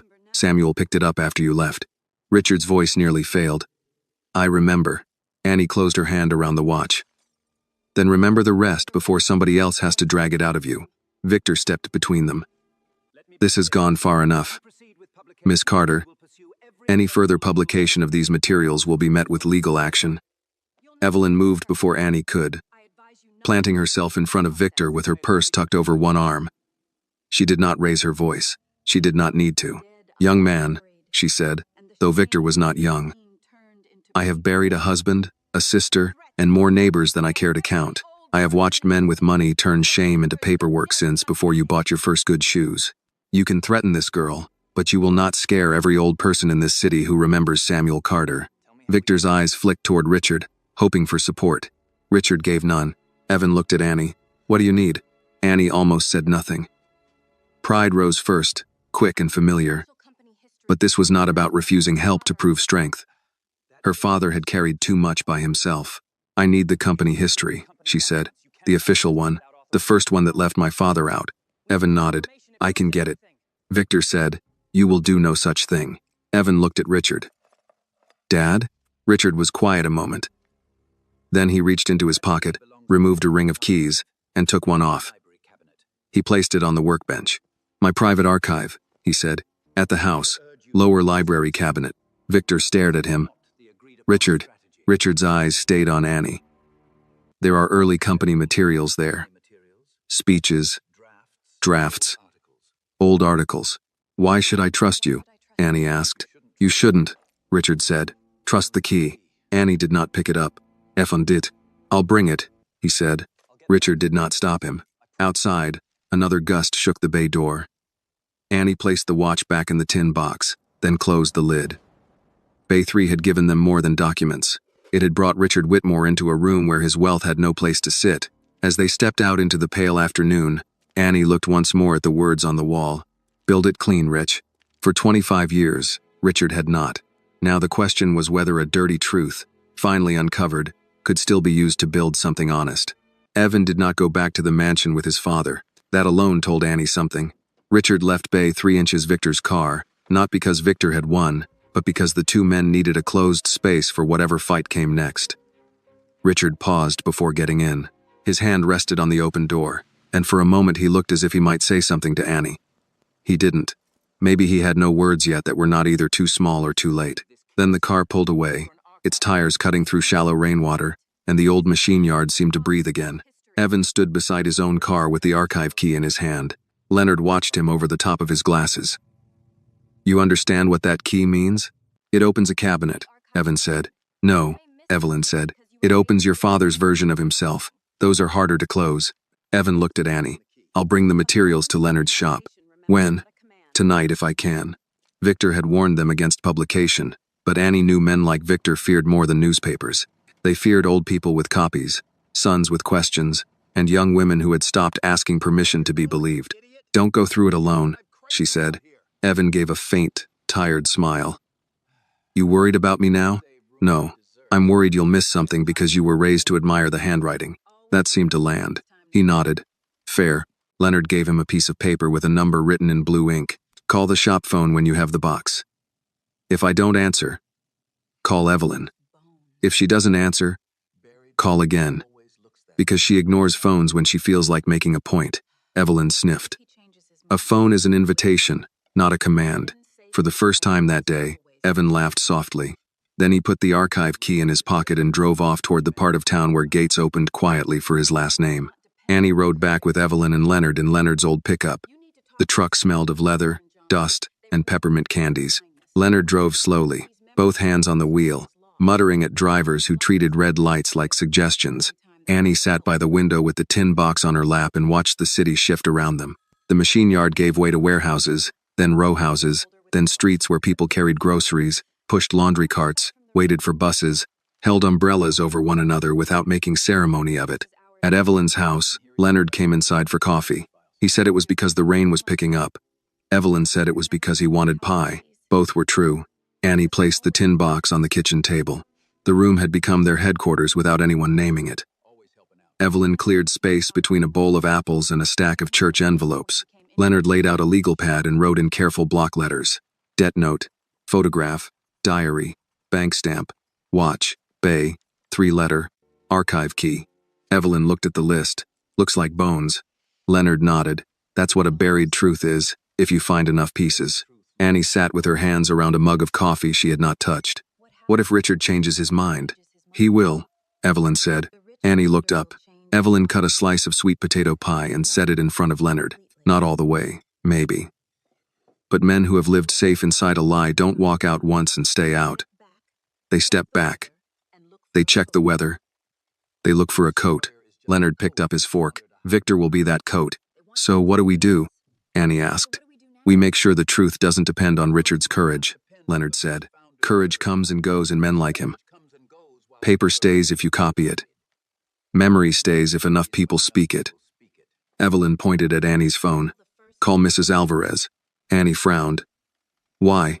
Because she remembers your father fixing her furnace. Donnelly remembers the Chevy. Reverend Hayes remembers who kept the church boiler alive. You don't build a case with feelings, but you don't build a community without them either. I don't want people dragged into this. Baby girl, they were already in it. Every time Samuel helped someone while carrying what Richard owed, this block became part of the account. Annie thought of her father's hands, the way he always came home with some new cut or burn he claimed was nothing. She had once asked him why he kept helping people who could not pay. He told her, because not having money shouldn't mean not having anybody. She called Mrs. Alvarez. By 6, Evelyn's kitchen had 3 more chairs pulled in from the back porch. Mrs. Alvarez came with a plastic container of arroz con polo and a folder of furnace receipts Samuel had refused to total properly. Mr. Donnelly came with an old photograph of Samuel leaning over the hood of his Chevy, smiling with a wrench in one hand. Reverend Hayes arrived in a brown raincoat, carrying a small Bible and a church maintenance ledger that showed years of repairs marked S. Carter paid in full, even when no payment had been made. Annie looked at the table, filling with proof of a man's life, and felt grief shift its weight. Mrs. Alvarez touched her shoulder. Your daddy never let my house freeze. I don't know what rich man trouble you're in, but I know Samuel Carter was honest. Mr. Donnelly nodded. He could have charged me triple and I'd have paid it. He didn't. Reverend Hayes opened the ledger. Your father used to say a church should not sound cold when people came in from the world. He kept that boiler running through winters it had no business surviving. Leonard added their names to the legal pad. Annie said, This isn't about making Daddy look nice. No, Reverend Hayes said. It's about showing he had a name before Mr. Whitmore decided it was inconvenient. The word inconvenient made Annie think of Evan. In the Whitmore house, Samuel had become an inconvenience. On this block, he remained a man people could measure by warmth, engines, repaired steps, rides to appointments, and quiet bills marked lower than they should have been. At 7:30, Evan called. Annie put him on speaker. I have the archive box, he said, his voice low. Leonard leaned closer. Where are you? In my car, not far from your shop. Did anyone see you take it? Annie asked. My father did. The kitchen went silent. Evan continued. He didn't stop me. Victor, he was there too. He tried. Evelyn folded her arms. What did Richard say? Evan drew a breath. Victor said, removing company materials could expose us to liability. My father said, then maybe liability is what we have left instead of honor. No one spoke for a moment. Annie did not let herself soften too much. Bring the box to Evelyn's house, not the shop. Why? Because the shop is known now. Victor went there once. I don't want him walking in with another envelope. Send me the address. Evelyn gave it. 20 minutes later, headlights moved across Evelyn's front curtains. Annie stood, but Reverend Hayes raised a hand. I'll answer. He opened the door before Evan could knock. Evan came in carrying a banker's box sealed with old packing tape. His eyes moved around the kitchen. The neighbors, the food, the ledger, the legal pad, the tin box. For once, he had entered a room where his last name did not explain him. Evelyn took his wet jacket. You eat? I'm not hungry. That wasn't the question. Annie almost laughed despite herself. Evan looked confused, then accepted a plate because everyone in the kitchen seemed to know refusal would not help him. He set the archive box on the table. Leonard cut the tape with a pocket knife. Inside were folders labeled in Richard's neat handwriting.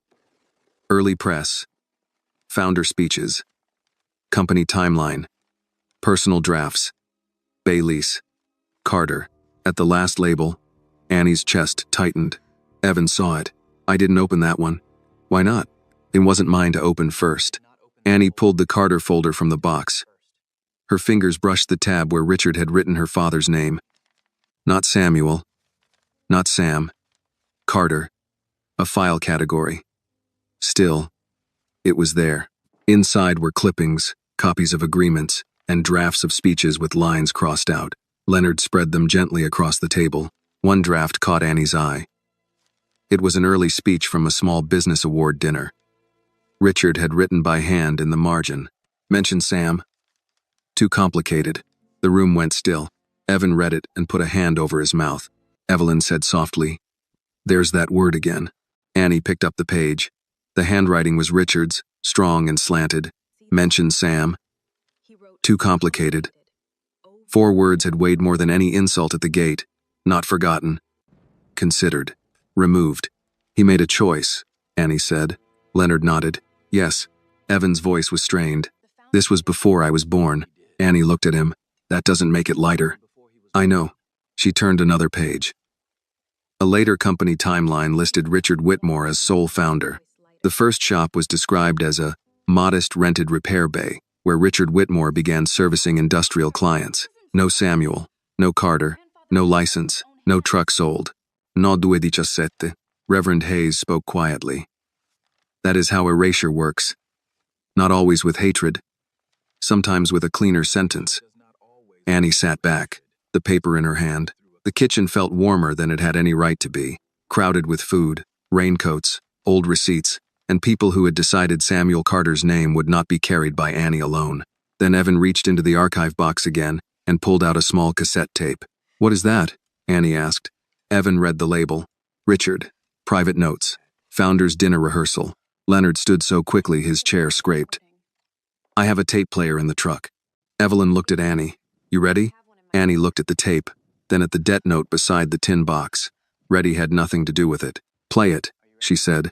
Leonard brought in the old player, set it on the kitchen table, and pressed the button. The tape hissed, clicked. Then Richard's younger voice filled the room. I should mention Sam. I know I should. Without Samuel Carter, there would be no first bay, no first contract, no second chance after the warehouse. But the story is cleaner without him. God forgive me, it is cleaner. No one moved. On the tape, Richard breathed hard, then laughed once, bitter and low. Maybe one day I'll fix it. The recording clicked into silence. Annie lowered her eyes to the table. The room had given her what she feared and needed most. Richard's own voice. Not denying Samuel, but choosing to leave him out. Evan looked broken open in a quiet way. I'm sorry, he said. Annie did not answer right away. She folded the speech draft and placed it beside the tape. Don't be sorry yet, she said. Be useful. Evan nodded. Outside, rain ran along the window glass. Inside, Evelyn's kitchen held 2 boxes now. 1 tin, 1 cardboard. 1 from a poor man's basement, 1 from a rich man's archive. Between them lay the distance Richard Whitmore had spent a lifetime pretending did not exist. And for the first time, that distance had a voice. The tape sat in the center of Evelyn's kitchen table like a thing that could still speak if anyone dared press the button again. Nobody did. Richard's younger voice had already filled the room once, and once had been enough to change the weight of every paper around it. Annie kept her hand near the tin box, not touching it. Across from her, Evan looked at the tape as if it had come from inside his own chest. He had arrived with an archive box and the nervous courage of a son who wanted answers. Now he had heard his father choose a cleaner lie over a loyal friend. Reverend Hayes was the first to move. He took off his glasses, wiped them with a handkerchief, and said, That recording needs to be copied tonight. Leonard nodded. I can do it. I still have equipment at the shop. Evelyn pointed at him. You are not taking that tape anywhere alone. I've been crossing streets by myself for 81 years. And look how cocky it made you. Annie would have smiled on another night. Instead, she looked at Evan. Did your father know that tape was in the box? I don't know. His voice was low. Maybe. Maybe he forgot. No, Evelyn said. Men forget birthdays. They do not forget themselves confessing. Evan flinched, but he did not argue. Annie picked up the speech draft with Richard's handwriting in the margin. Mention Sam? Too complicated. She read the words again until they stopped looking like ink and started looking like a decision. Her father's whole life after Richard had been treated as an inconvenience in the sentence of another man's success. Mrs. Alvarez pushed the plate of Arroz con Polo closer to Annie. Eat a little. I can't. You can. You just don't want to. Evelyn gave a satisfied nod. I like her. Annie took one bite because refusing food from grieving neighbors was its own kind of disrespect. The rice was warm, and the warmth reminded her she was still in a kitchen, still among living people, not buried under the documents of the dead. Evan stood abruptly. I need to call him. Annie looked up. Your father? Yes. Leonard shook his head. Bad idea. He needs to know what I found. He knows what he made, Evelyn said. Evan held the back of a chair. You all keep talking about him like he's some stranger. He's my father. If there's any chance he's ready to tell the truth, I have to give him that chance. Annie heard the hurt beneath the defense. She knew something about defending a father, though hers had left behind pain of a different kind. Put it on speaker, she said. Evan looked at her. What? If you call him, put it on speaker. No private cleanup. Victor's phrase seemed to move through the kitchen without being spoken. Resolve this. Annie was learning how rich people used privacy as a broom. Evan nodded and dialed. The phone rang 4 times before Richard answered. Evan, Dad, I found the archive box. A pause. I know. I heard the tape. The line went quiet long enough for everyone in the kitchen to hear the rain sliding against the window. Richard's voice came back lower. Where are you? With Annie. Victor's voice cut in from somewhere near Richard. Evan, listen carefully. Do not discuss archival material outside counsel. Evan closed his eyes for a second. I'm tired of hearing him instead of you, Richard said. Victor, leave the room. Richard, leave. A door closed on the other end. Maybe it was real. Maybe it was another performance. Annie could not tell. She watched Evan's face instead. Richard spoke again. You should not have taken that box. I know, but you gave me the key. I gave Annie the key. You gave it where I could pick it up. Another silence. Evan's voice changed. You recorded yourself saying there would be no company without Samuel Carter. You said the story was cleaner without him. Did you mean it? Richard did not answer quickly. Annie could feel Evelyn beside her, still and listening. Yes, Richard said at last. Evan's face tightened. Which part? All of it. The kitchen held its breath. Annie leaned toward the phone. Then say his name. Richard did not speak. Evan looked at Annie, then back at the phone. Dad. Richard's voice came with effort. Samuel Carter. Annie felt the name move through her, not as relief, not yet, but as something her father had been owed in the open air. Richard continued. Samuel Carter helped me when I had nothing. He had the trade license. He had the skill. I had ambition and not enough judgment. Leonard muttered. That's one way to phrase theft. Evelyn elbowed him. Richard heard enough to know he was not alone on the line. Who is there? Annie answered. People who remember him. Richard's breath shifted. Annie, I need to speak with you. You are. Not like this. This is exactly like this. Evan said. Dad, did Samuel pay the $42,000? Yes. The word was small, but it struck hard. Mrs. Alvarez crossed herself. Mr. Donnelly looked down at his hands. Reverend Hayes shut his eyes. Annie's voice stayed even. Why didn't you pay him back? Richard's answer came slowly. At first, I told myself I couldn't. Then I told myself I would. Then the company grew, and paying him meant explaining why. Explaining why meant admitting what I'd done. After enough time passed, I let the silence become the arrangement. No, Annie said. Silence was not an arrangement. It was something you could afford. Evan whispered. Annie. She did not stop. My father could not afford it. He paid with his truck, his license, his name, his health, his daughter packing his life into boxes while your lawyer offers rent money like a bandage over a grave. Richard's voice thinned. Victor went to your house? Your office did. I didn't authorize that. Evelyn leaned toward the phone. But you built the kind of table where men like him know what meal to serve. There was a long quiet. Then Richard said, Mrs. Brooks? Evelyn's eyebrows rose. So you remember me too. I remember Samuel bringing food to your house after your husband died. Then remember this. Samuel never let a person's worst day become a business opportunity. You might try that before you run out of years. Evan covered his mouth with one hand, but he did not interrupt. Richard said, I want the materials brought to the mansion tomorrow. We can review everything. Privately. Properly. Annie laughed once, softly and without humor. There's that word. What word? Privately. Annie, these matters are complicated. No, they are old. That is not the same. Leonard nodded across the table. Annie continued. You had private for 25 years. My father had private in a basement. The next room this truth enters will have witnesses. Richard's voice hardened slightly, the old authority trying to return. You don't understand what public exposure could do. To you? To the company? To people who work there? To my family? And what did private protection do to mine? Evan looked at his father's name glowing on the phone screen. Richard did not answer. Reverend Hayes leaned forward. His voice was calm, the kind used in hospital rooms and church basements after bad news. Mr. Whitmore, there will be a founder's gala at your mansion tomorrow evening, will there not?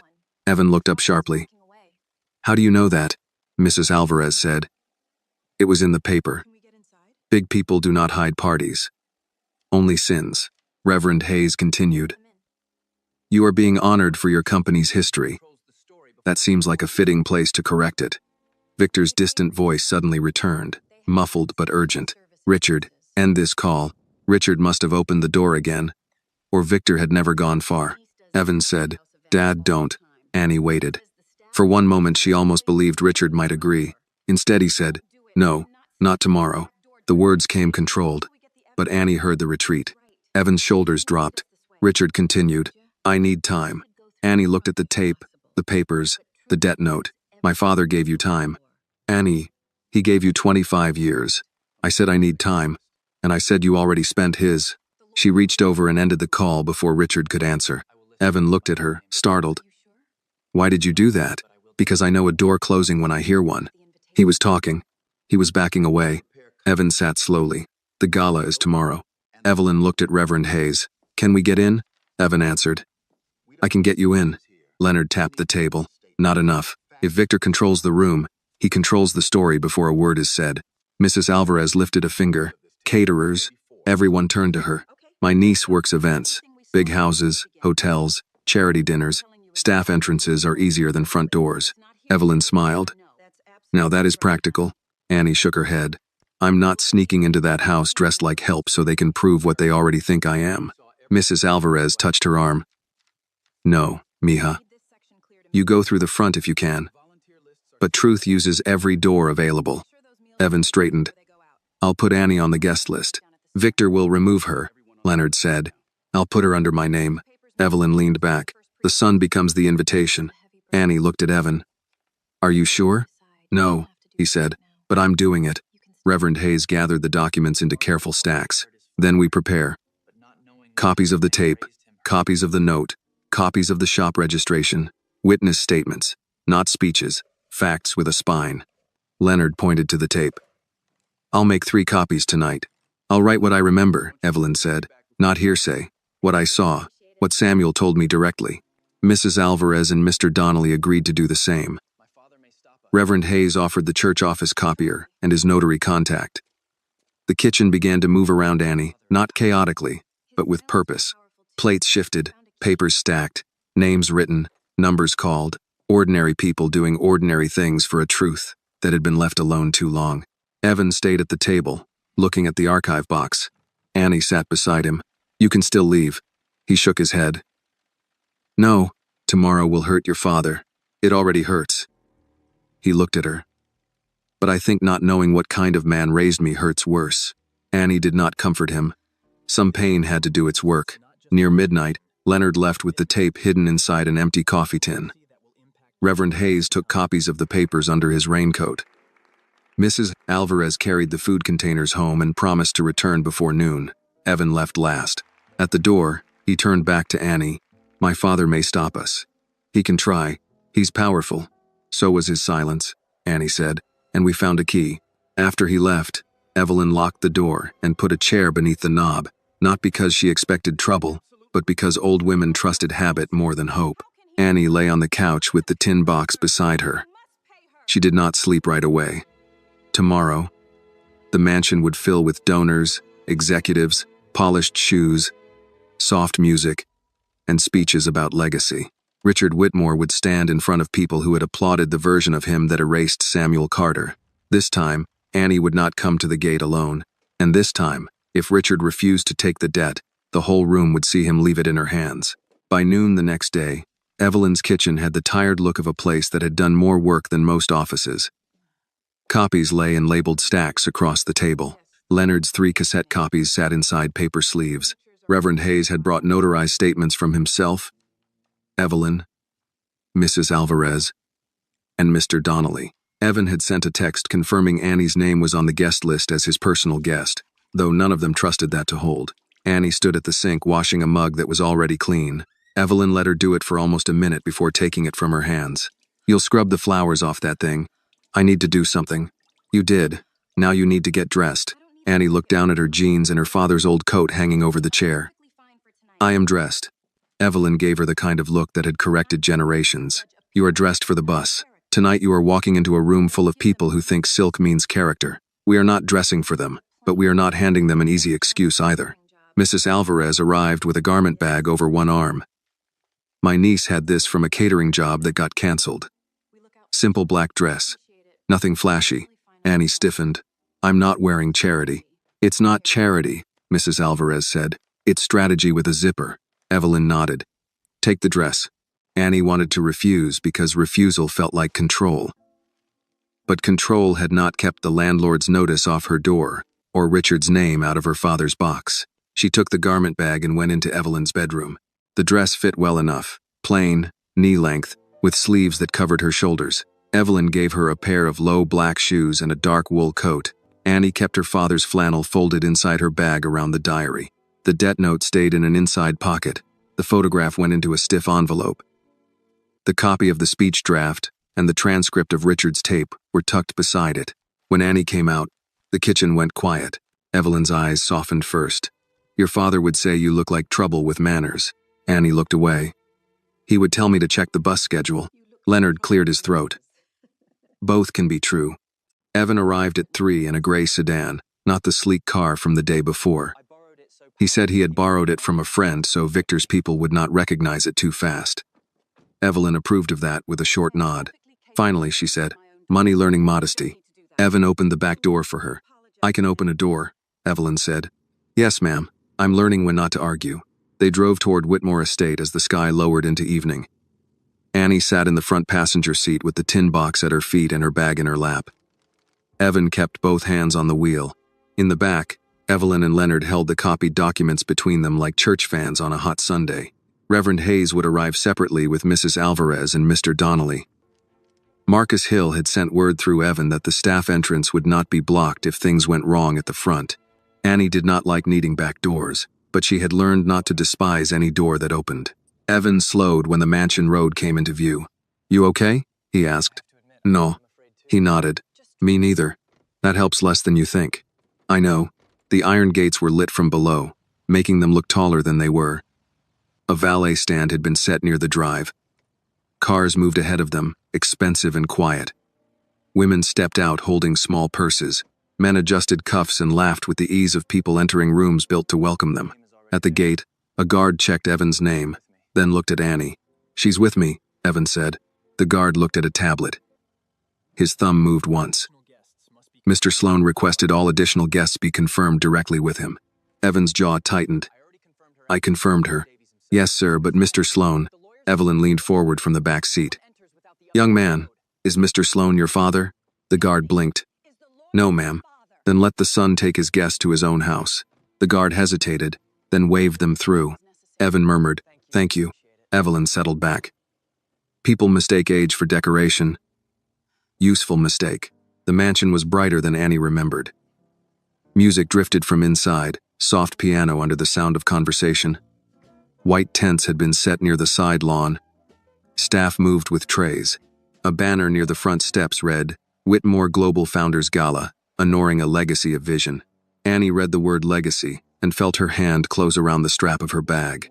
Inside, the foyer had been turned into a receiving line. Richard stood near the base of the staircase greeting guests, a practiced smile on his face. Clara Whitmore stood beside him, elegant in a dark green dress, looking less practiced and more watchful. Victor hovered near a side hall with a phone in one hand. Richard saw Annie before Victor did. The smile left him. Evan stepped forward. "She's my guest." Richard's eyes moved to the tin box in Annie's hand. "I see that." Victor came over quickly. "Evan, this is not appropriate." Clara looked at Annie. "You're Annie Carter." "Yes." Clara held out her hand. "I'm Clara." Annie shook it. Clara's hand was cool, her grip careful but sincere. "I read the guest note Evan sent me," Clara said. "He didn't say much, but he said enough to make me look through our family website. There's no Samuel Carter anywhere." "No," Annie said. "There wouldn't be." Victor lowered his voice. "Miss Carter, this evening is a charitable and corporate event. If you attempt to disrupt it, you will be removed." Evelyn stepped beside Annie. "You keep promising to remove people. Does your profession offer any other service?" Clara's eyes flicked to Evelyn with something close to respect. Richard spoke before Victor could answer. "Annie, we need to talk privately." "No," Annie said. His mouth tightened. "Not here." "Yes," she said. "That is exactly the problem. It was never here. It was always somewhere private. A basement, a bay, a cabinet, a tape no one played." Clara turned to her father. "Dad." "What tape?" Victor said. "Clara." "Not now." Clara did not look at him. "I asked my father." Richard took a slow breath. There are matters from the early company years that need review, Annie said. That's the cleanest dirty sentence I've heard all week. A guest nearby turned at the sound of her voice. Then another. Richard noticed. So did Victor. Evan stepped closer to Annie. Not in front of her this time. Just beside her. Dad, you said Samuel's name last night. Say it now. Richard's face hardened. Evan, say it. The air around the receiving line changed. A woman with pearls stopped mid-conversation. A man holding a glass of wine looked from Richard to Evan. Victor smiled tightly at the guests. Family matter. Annie looked at him. No. That is what you call it when a man's public story has a private victim. Clara's voice came quietly. Who was Samuel Carter? Richard looked at his daughter. For a moment, Annie saw the same fear she had seen in him with Evan, only sharper now. It was one thing for a son to challenge him at a gate. It was another for a daughter to ask in a room full of people who had come to praise him. Before Richard could answer, a man in a tuxedo approached with a broad smile. Richard, they're ready for you in the ballroom. Board wants remarks before dinner. Victor seized the chance. Perfect. We're moving to the program. Annie reached into her bag and touched the cassette copy. Leonard had brought a small recorder in his coat pocket. Absurdly old and completely necessary. Evelyn whispered, Not yet. Annie nodded. A truth released too early could be called a scene. A truth released at the wrong moment could be buried under confusion. They needed Richard at the microphone, under his own banner, in front of the people who had applauded the story. Richard seemed to understand that too. His eyes moved from Annie to Leonard's coat, then to the tin box. Annie, he said, low enough that only those near him could hear. Do not do this tonight. She looked at him. Then you do it. Victor's lips tightened. Enough. No, Clara said. Everyone turned. She looked at her father. If there is something true, don't make strangers say it for you. Richard's face shifted with pain, but pain was not action. The ballroom doors opened. Applause began before Richard even entered. It rolled out warm and easy, the sound of people welcoming the man they thought they knew. Evan looked at Annie. Ready? Annie thought of Samuel's stopped watch. 2:17. The hour one man paid and another man promised. She thought of the note, the photo, the diary, the line on Richard's tape. The story is cleaner without him. No, she said, but I'm done waiting. They walked into the ballroom behind Richard Whitmore. The room was filled with round tables, white linens, tall flowers, and donors wearing smiles polished for public use. On the stage, beneath a gold-lit company logo, a podium waited. Richard climbed the steps slowly. Victor stood near the side wall, already signaling someone on staff. Clara moved to the front row with Evan. Evelyn, Leonard, and Annie took seats near the aisle. The tin box rested at Annie's feet. Richard placed his prepared speech on the podium. He looked out over the ballroom. Then he looked at Annie. For a second, she thought he might fold the speech and tell the truth. Instead, he began, Ladies and gentlemen, thank you for gathering to honor a legacy that began with one man, one rented repair bay, and a belief that hard work could build something lasting. Annie felt Evelyn's hand close over hers. Leonard reached inside his coat for the recorder, and Annie knew the clean story had just told its first lie of the night. Richard's voice carried through the ballroom with the ease of long practice. He knew where to pause, when to soften a word, how to make success sound humble without giving anything away. People often ask me what it took to build Whitmore Global, he said. They expect me to say capital, timing, or strategy. But the truth is simpler. It took discipline. It took sacrifice. It took the willingness to keep working when no one believed the work mattered. Annie sat still, but her hands had gone cold. Evelyn leaned close. Breathe. I am. No, you're holding fire in your chest and calling it air. On stage, Richard looked down at his speech. The paper in front of him was thick and cream-colored. Nothing like the wrinkled debt note in Annie's coat. He had chosen every word to make himself clean. Leonard's hand remained inside his coat, resting on the recorder, but he did not move yet. Richard continued, I began in a rented repair bay with little more than a toolbox and a stubborn belief in the future. There were nights I slept beside machines because I could not afford to lose a single hour. Those early years taught me that legacy is not inherited. It is built. Evan stood from the front row. The motion was small, but Clara saw it. So did Victor. Richard paused for half a second, then kept going. And tonight, As I look around this room, I am grateful for everyone who has helped carry that legacy forward. Evan said, "Dad." His voice was not loud, but the first few tables heard it. Heads turned. Richard kept his hands on the podium. "Evan, please sit down." Evan did not. Victor moved along the wall, signaling to a staff member near the sound booth. Clara rose too. "Let him ask." The murmur spread faster now. A board member near the stage leaned toward his wife. A woman in pearls lowered her wine glass. Someone at the back whispered, "What's happening?" Evan looked up at his father. Was Samuel Carter part of that rented repair bay? The name entered the ballroom like a chair dragged across polished wood. Richard's face tightened. "This is not the time." Annie stood.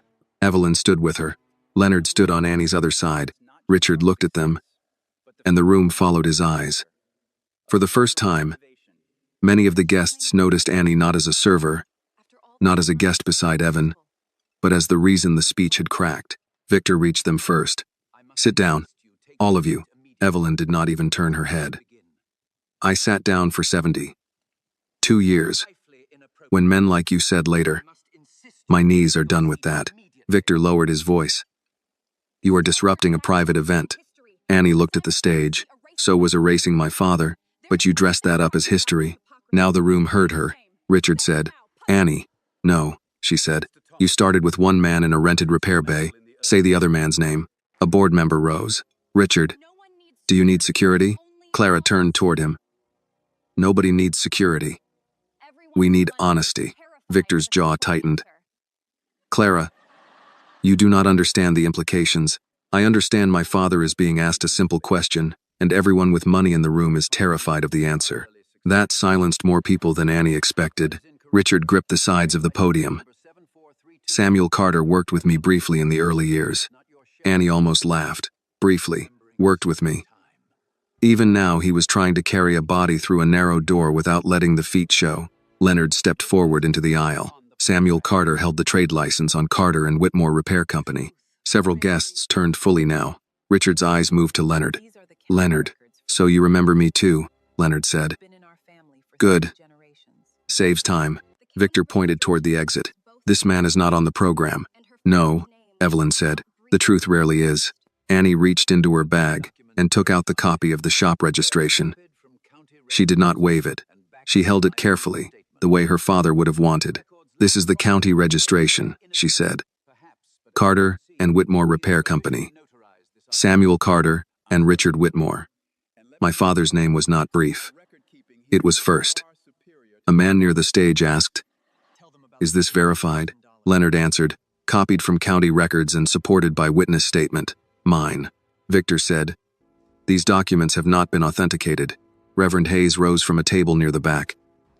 "Some have been notarized this afternoon." Victor turned toward him, startled. "Who are you?" "Reverend Thomas Hayes.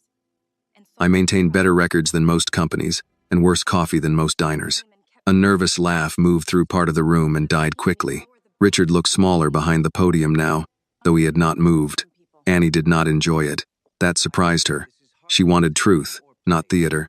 But Richard had made a stage of his life. Now the truth had climbed onto it with him. Evan said, "Dad, tell them about the 42,000. Richard closed his eyes briefly. Victor moved toward the stage. "Richard, do not answer." The microphone caught Richard's breath. Annie stepped into the aisle. "My father paid a debt that was not his, $42,000. He sold his truck, damaged his name, and kept a broken watch, stopped at 2:17. Because that was the hour the bank stamped the payment." The ballroom changed again. Not everyone believed her. Annie could see that. Some faces were defensive, some curious, some irritated that an expensive dinner had turned into something they could not control.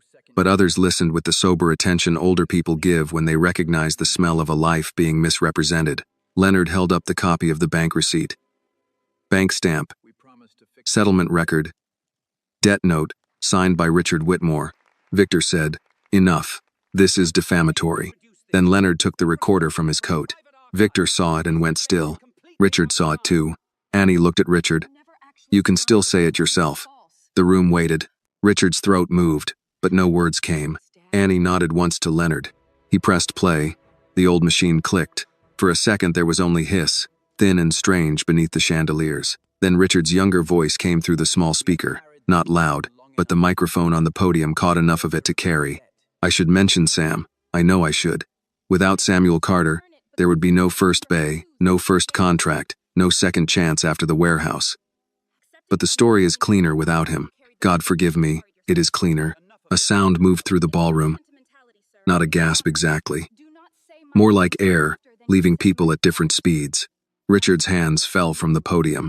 The tape went on. Maybe one day I'll fix it. Leonard stopped the recorder. No one clapped. No one spoke. Victor's face had gone pale with anger. That recording was obtained without authorization from private archives. Evelyn looked at him.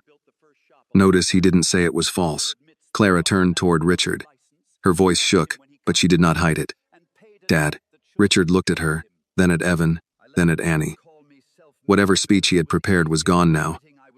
It sat on the podium like an object from a different room. Annie walked closer to the stage but did not climb it. She took the yellow debt note from her coat and held it up.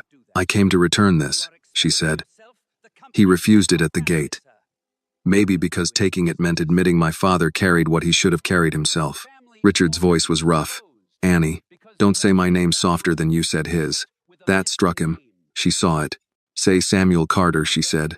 He looked at the room, and for the first time there was no private corner left for him.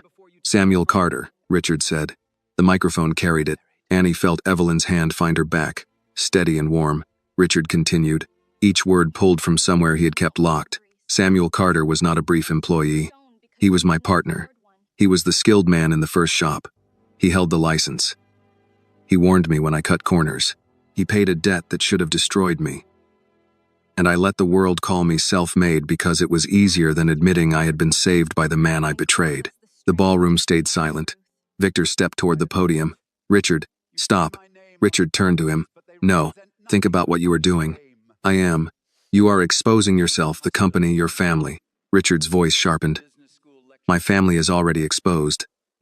They have been living under a roof built with a missing name. Victor looked at the board members, hoping one of them would help. None moved quickly enough. Annie did not relax. Confession could still become performance. She had seen men apologize when trapped. And call that courage. Richard looked back at her. Where is Samuel buried? The question cut through her guard. Annie answered after a moment. Mount Calvary, Section D. No stone yet. I couldn't afford one.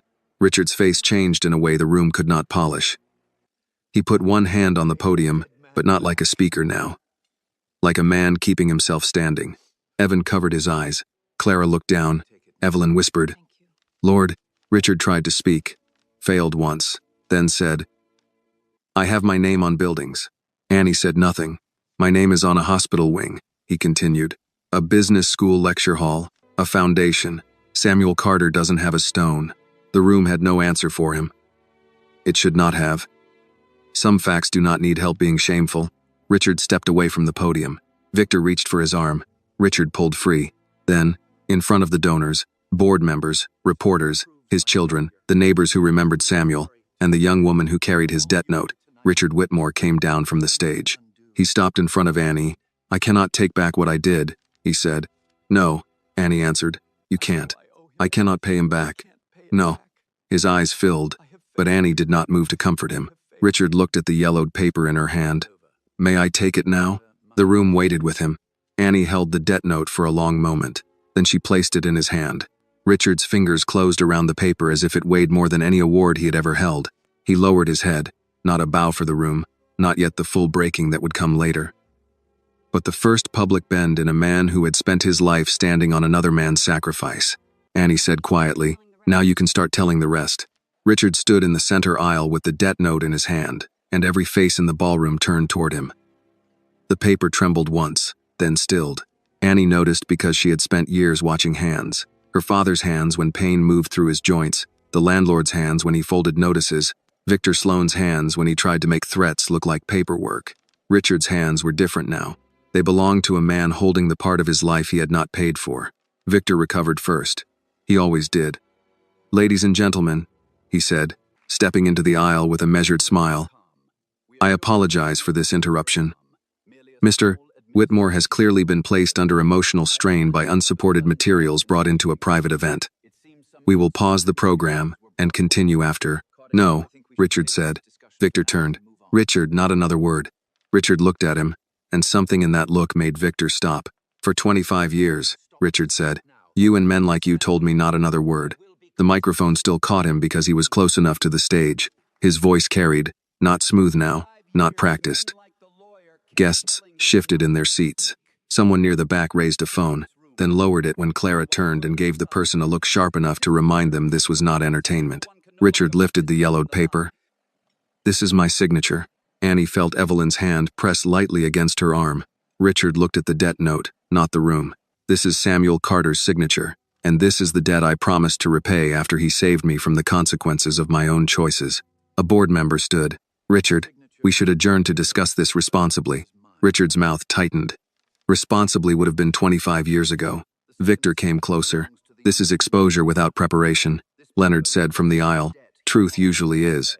A few older guests nodded before they seemed to realize they had done it. Richard turned toward the ballroom. The first version of Whitmore did not begin with one man. It began with Samuel Carter and me in a rented repair bay on the east side. He held the trade license. He had the hands. I had ambition and a talent for making promises. Some were useful, some were lies. Evan stood at the front, his face pale. Clara reached for his hand, without looking away from their father. Richard continued. Samuel warned me about a contract. I ignored him. Men were hurt because I cared more about speed and profit than judgment. When the bank called the note and the contractor threatened legal action, Samuel paid $42,000 he did not owe. He sold his truck.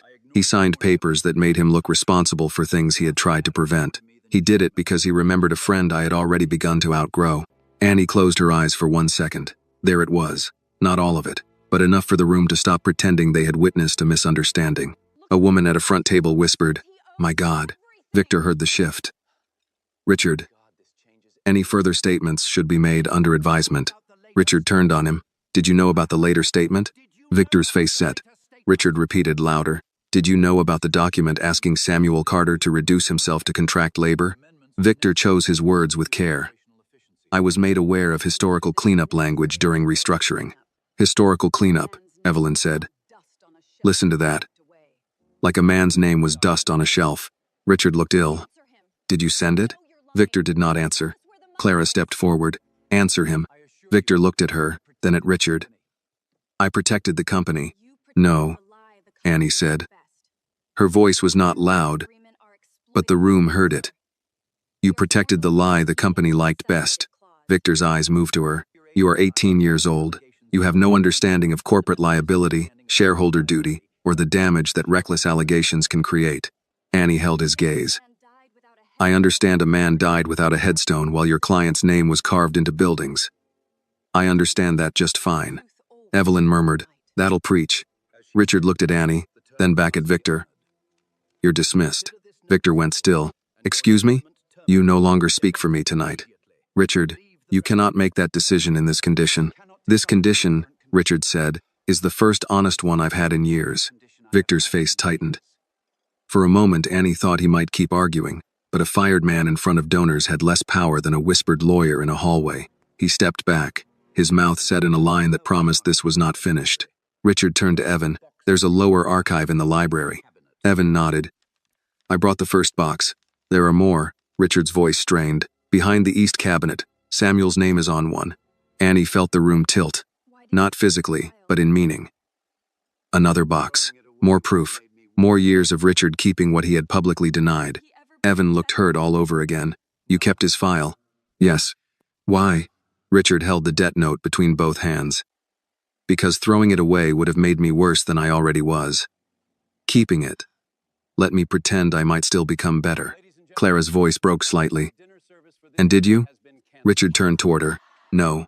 That single word quieted the room more than any confession before it. Annie expected to feel satisfaction. Instead, she felt tired. Not weak, just tired in the way a person gets when a truth finally reaches daylight and shows how long it had been carrying itself alone. Richard looked at the tables, the flowers, the banner honoring his legacy. Dinner is canceled. A ripple moved through the room. He raised his hand before anyone could object. The gala is not. If you came to celebrate the history of this company, you will hear the history. If you came to donate, you will be given a different place to put your money before you leave. If you came only for the version of me that made you comfortable, you may go. No one moved at first. Then an older man near the back stood. He wore a dark suit that had seen better years and held his hat in both hands. I knew Sam Carter, he said. Annie turned. The man cleared his throat. Name's Wallace Green. I hauled parts out of Ashland Yard back then. Sam fixed a pump for me when I couldn't pay. Said I could bring him catfish when the season turned. Never did get him that fish. A quiet laugh moved through the room, sad and warm. Another voice came from a side table. My husband worked a warehouse job connected to that failure.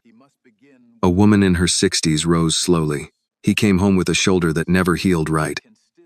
We were told Samuel Carter had signed off on the equipment. He carried that anger for years. Richard's face folded with pain. What was your husband's name? Daniel Reeves. Richard looked down. I remember. No, the woman said. You remember now. The words struck clean. Annie watched the woman sit.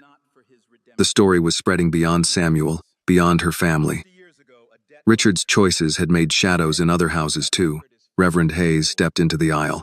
Mr. Whitmore, if you mean to tell the history, you should begin with the record, not remorse. Remorse can still flatter a man if he is not careful. Richard nodded slowly. You're right. He looked at Annie. Will you allow Leonard to read Samuel's letter? Annie did not answer at once. The letter was not Richard's to use for redemption. It was Samuel's final word to a man who had failed him. She turned to Leonard. Read it. But not for him. Leonard understood. He took the copied letter from his folder and moved to the microphone. Richard stepped away from the podium and stood to the side. Holding the debt note like a sentence he had not finished serving, Leonard adjusted his glasses. Samuel wrote this for Richard. But I believe he also wrote it for the day when the rest of us stopped letting rich men decide which poor men deserved a record. He read the letter from Bay 3. The ballroom listened. Even the servers near the wall stopped moving. When Leonard reached the line, I did not pay it because you were innocent. I paid it because I could not let the worst thing you did be the end of you. Evan lowered his head. Clara wiped her cheek with the heel of her hand. Richard did not cry then, Annie noticed. He looked past crying, into some place where crying would come later when there was no room left to perform it. When Leonard finished, there was no applause. Applause would have been wrong. Instead, people sat with the words, and the silence became a kind of respect. Richard returned to the microphone. Tomorrow morning, he said, Whitmore Global will release a corrected founding history, naming Samuel Carter as co-founder of the original repair company. Tonight, I am directing the board to establish an independent review of the warehouse failure, the debt, the restructuring documents, and the later removal of Mr. Carter's name. A board member started to object, then saw the room and stayed quiet. Richard continued, I will place $10 million into a fund in Samuel Carter's name. Annie's head snapped up. No, she said. The room turned toward her. Richard looked confused. Annie, no, she repeated. You do not get to put his name on your guilt and call the amount generous. Evelyn's eyes flashed with approval. Richard lowered his voice. Then tell me what is right. Annie walked toward the stage, stopping a few feet from him. A fund is not wrong, but it will not be a Whitmore apology dressed in my father's work shirt. It will serve workers who get blamed when companies cut corners. It will support families who cannot afford lawyers when men with offices call harm complicated. It will help young people learn trades without having to sell their future to survive. And my father's name will not be under yours. Richard nodded slowly. Agreed. Victor, from the side wall, looked as if every word cost him money. Annie continued. And before any building, any fund, any press release, my father gets a headstone. Richard's face changed. A real one, Annie said. Not because he was your mistake, because he was Samuel Carter. Richard's voice was barely above a whisper. Yes. Evan stepped beside his father. I'll go with you. Richard looked at him. To the cemetery, Evan said. Not for cameras. Clara joined them. Me too. Annie did not say thank you. This was not kindness. This was overdue. Mrs. Alvarez stood near the back. And maybe someone should feed people before they leave.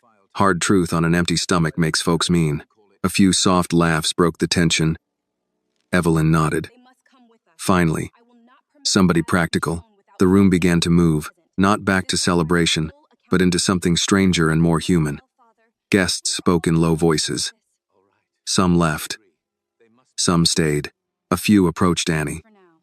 But Evelyn positioned herself like a gate of her own and allowed only those who spoke with respect. Wallace Green came over, hat in hand. "You, Samuel's girl?" "Yes, sir. He was a good man." "I know." "No," Wallace said gently. "You know as his daughter. Tonight you'll start knowing as the rest of us did." That undid her more than the speeches. Annie looked away, blinking hard. Across the room, Richard stood alone for a moment, with the debt note still in hand. Evan and Clara spoke nearby, but he seemed separated from everything by the years he had not answered for. Then he walked toward Annie. Evelyn stiffened, but Annie gave a small shake of her head. Richard stopped at a respectful distance. "I need to show you the file." "Tonight?" "Yes, before I lose courage and call it timing." She studied him. That sounded too honest to be polished. "Leonard comes," she said. "Evelyn, too." "Of course." "And Evan and Clara." Richard glanced at his children.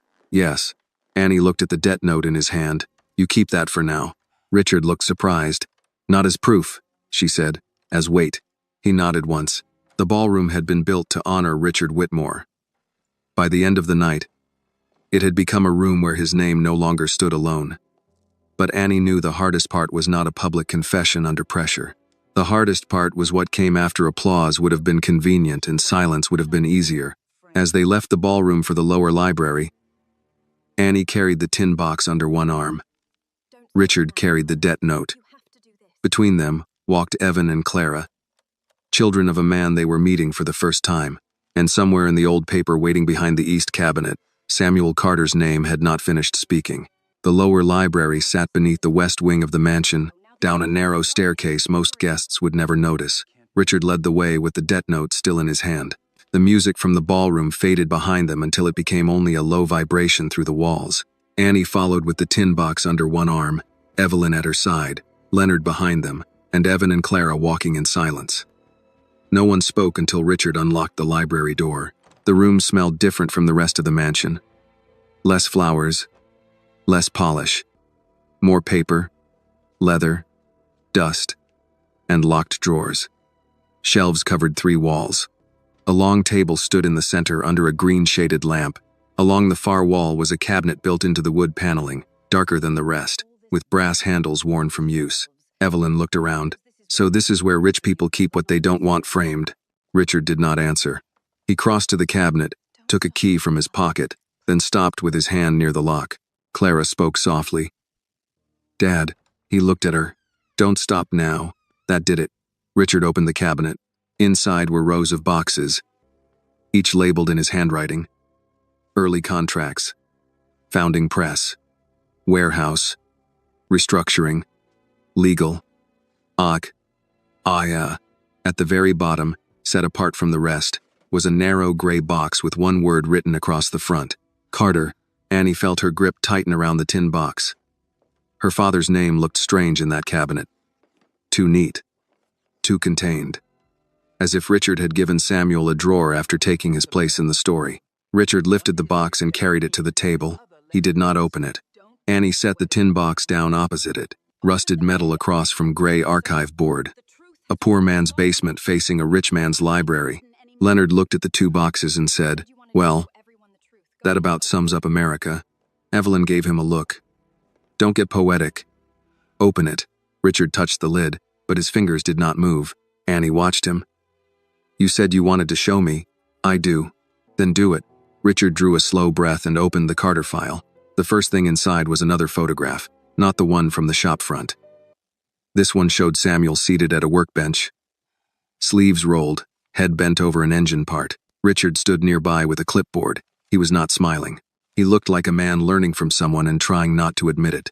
Beneath the photograph were documents, the original bay lease, insurance forms, trade license copies, early invoices, a bank notice, a contractor complaint, the settlement summary, and a yellow legal pad covered in Richard's old handwriting. Annie reached for the license copy. Richard said, "Samuel's license made the shop possible." She looked at him. "Say it plain." Richard's throat moved. "Without Samuel, I could not have opened the first shop." Evan sat down hard in one of the chairs. Clara put one hand on the table. "Why did you never tell us?" Richard looked at the papers. Because the first lie was easy. I told an interviewer I started in a rented repair bay. He called me self-made. I didn't correct him. Then another article repeated it. Then investors liked it. The company liked it. By the time I understood what I had done, telling the truth felt like burning down the house I had built. Evelyn's voice came flat. So you let Samuel live in the ashes. Richard closed his eyes for a second. Yes. No one softened the word for him. Leonard took out his glasses and examined the settlement summary. This confirms what I kept. Samuel's payment, Richard's liability exposure, warehouse failure. It names the injured workers too. Annie looked up. Who? Leonard read from the page. Daniel Reeves. Martin Cole. Alonzo Briggs. Richard said. They were paid settlements later. Annie turned to him. By you? By the company? That's not what I asked. Richard lowered his eyes. No, not personally. Annie thought of the woman in the ballroom, Daniel Reeves's wife, saying her husband's shoulder had never healed right. One man's lie did not stay in one house. It traveled through bodies, paychecks, marriages, winters. Clara picked up a typed memo. Her face changed as she read. What is this? Richard did not look. Clara read aloud. Samuel Carter's role should be described, if necessary, as informal support during pre-incorporation operations. Avoid partnership language. Victor's work, Annie thought, or someone like him. Clara looked at her father. You approved this? Richard took the memo. His hand tightened around it. I don't remember this exact draft. Evelyn snorted. Convenient. But yes, Richard said. I approved the direction. Evan leaned forward. You didn't just forget him. You managed him out. Richard said nothing. Annie opened the tin box and removed her father's diary. She set it beside the Carter file. He wrote about this. Not with your words. With pain. Richard looked at the diary but did not touch it. Annie opened to the marked page and read, Richard did not come to the house after the bank stamped the payment. He sent flowers once, when my mother died. No note, just the Whitmore name on a card, as if a printed name could stand in for a man. Clara covered her mouth. Annie turned another page. The paper says, I took responsibility. Let it say what it wants. I know what I tried to stop. God knows. Maybe one day Richard will know again. She closed the diary. Richard sat down slowly. The debt note lay in front of him now, next to the memo that erased Samuel and the license that proved him. The room had no applause, no guests, no stage, only documents and people close enough to hear his breathing change. Evan's voice was rough. Dad, why keep all this? Richard looked at the Carter box. Because I wanted to believe there would be a day when I would fix it. But you didn't. No. Why? Richard's eyes reddened. Because every year made the truth more expensive. Annie said, For you. Richard looked at her. For you? She repeated. For my father, the lie got expensive the first day. That broke something more than the ballroom had. Richard lowered his head, both hands on the table. For a moment, Annie thought he might speak, but no words came. Evelyn did not let the room drift into pity. Crying over ledgers won't buy a stone. Richard lifted his face. I know. No, Evelyn said. You know tonight. Knowing tomorrow is the test. Leonard sorted the documents into 3 piles. Originals, copies, and items needing independent verification. I'll prepare an index. Reverend Hayes can help with witness statements. You'll need outside counsel, not Victor. Richard nodded. Victor is finished. Men like that are never finished, Evelyn said. They become phone calls. Clara looked at Annie. What do you want done first? Annie answered without hesitation. My father's headstone. Then a public correction. Not a press release full of soft words. His name on the company history. The shop. The license. The debt. All of it. Richard nodded. And the injured workers, Annie said. Their families get contacted. Not by Victor. Not by someone asking them to sign anything. By someone ready to listen. Clara wrote it down on a notepad. Evan watched her, then took out his phone and began making his own list. Richard looked at his children. Shame crossed his face again. But this time Annie saw something else under it. The beginning of usefulness. Then Richard reached into the Carter box and removed a small envelope Annie had not seen. It was sealed, though the glue had dried loose with age. On the front was written Annie. Her breath stopped. Richard held it out. Samuel gave this to me. Annie did not take it. When? The last time I saw him. Evelyn's eyes narrowed. You saw Samuel after all that? Richard nodded. Years later, he came to the lobby of my office. I would not bring him upstairs. The sentence sat in the room like a stain. Annie's voice was quiet. Why? Because there were people with me. Investors. A reporter. I told myself it was not the time. Leonard said, Lord save us from men and their timing. Richard looked at the envelope. He handed this to me and said, if I ever found the courage to make things right, I should start with his daughter. I put it in the file. I never opened it. Annie took the envelope then, because leaving it in his hand felt wrong. Her name was written in her father's hand, Annie. No last name, no explanation. Just Annie. As if he had believed she would find her way to it. She opened it carefully. Inside was one folded page. My Annie, if this letter ever reaches you through Richard Whitmore, then it means the truth found a harder road than I hoped. I am sorry for that. I wanted to leave you a life without bitterness, but I may have left you questions instead. Do not let what I carried teach you to carry every burden placed near you. Kindness without boundaries becomes another man's ladder. Remember that. I loved Richard once like a brother. That was real. His betrayal was real too. Both things can be true, and you do not have to make one smaller to survive the other.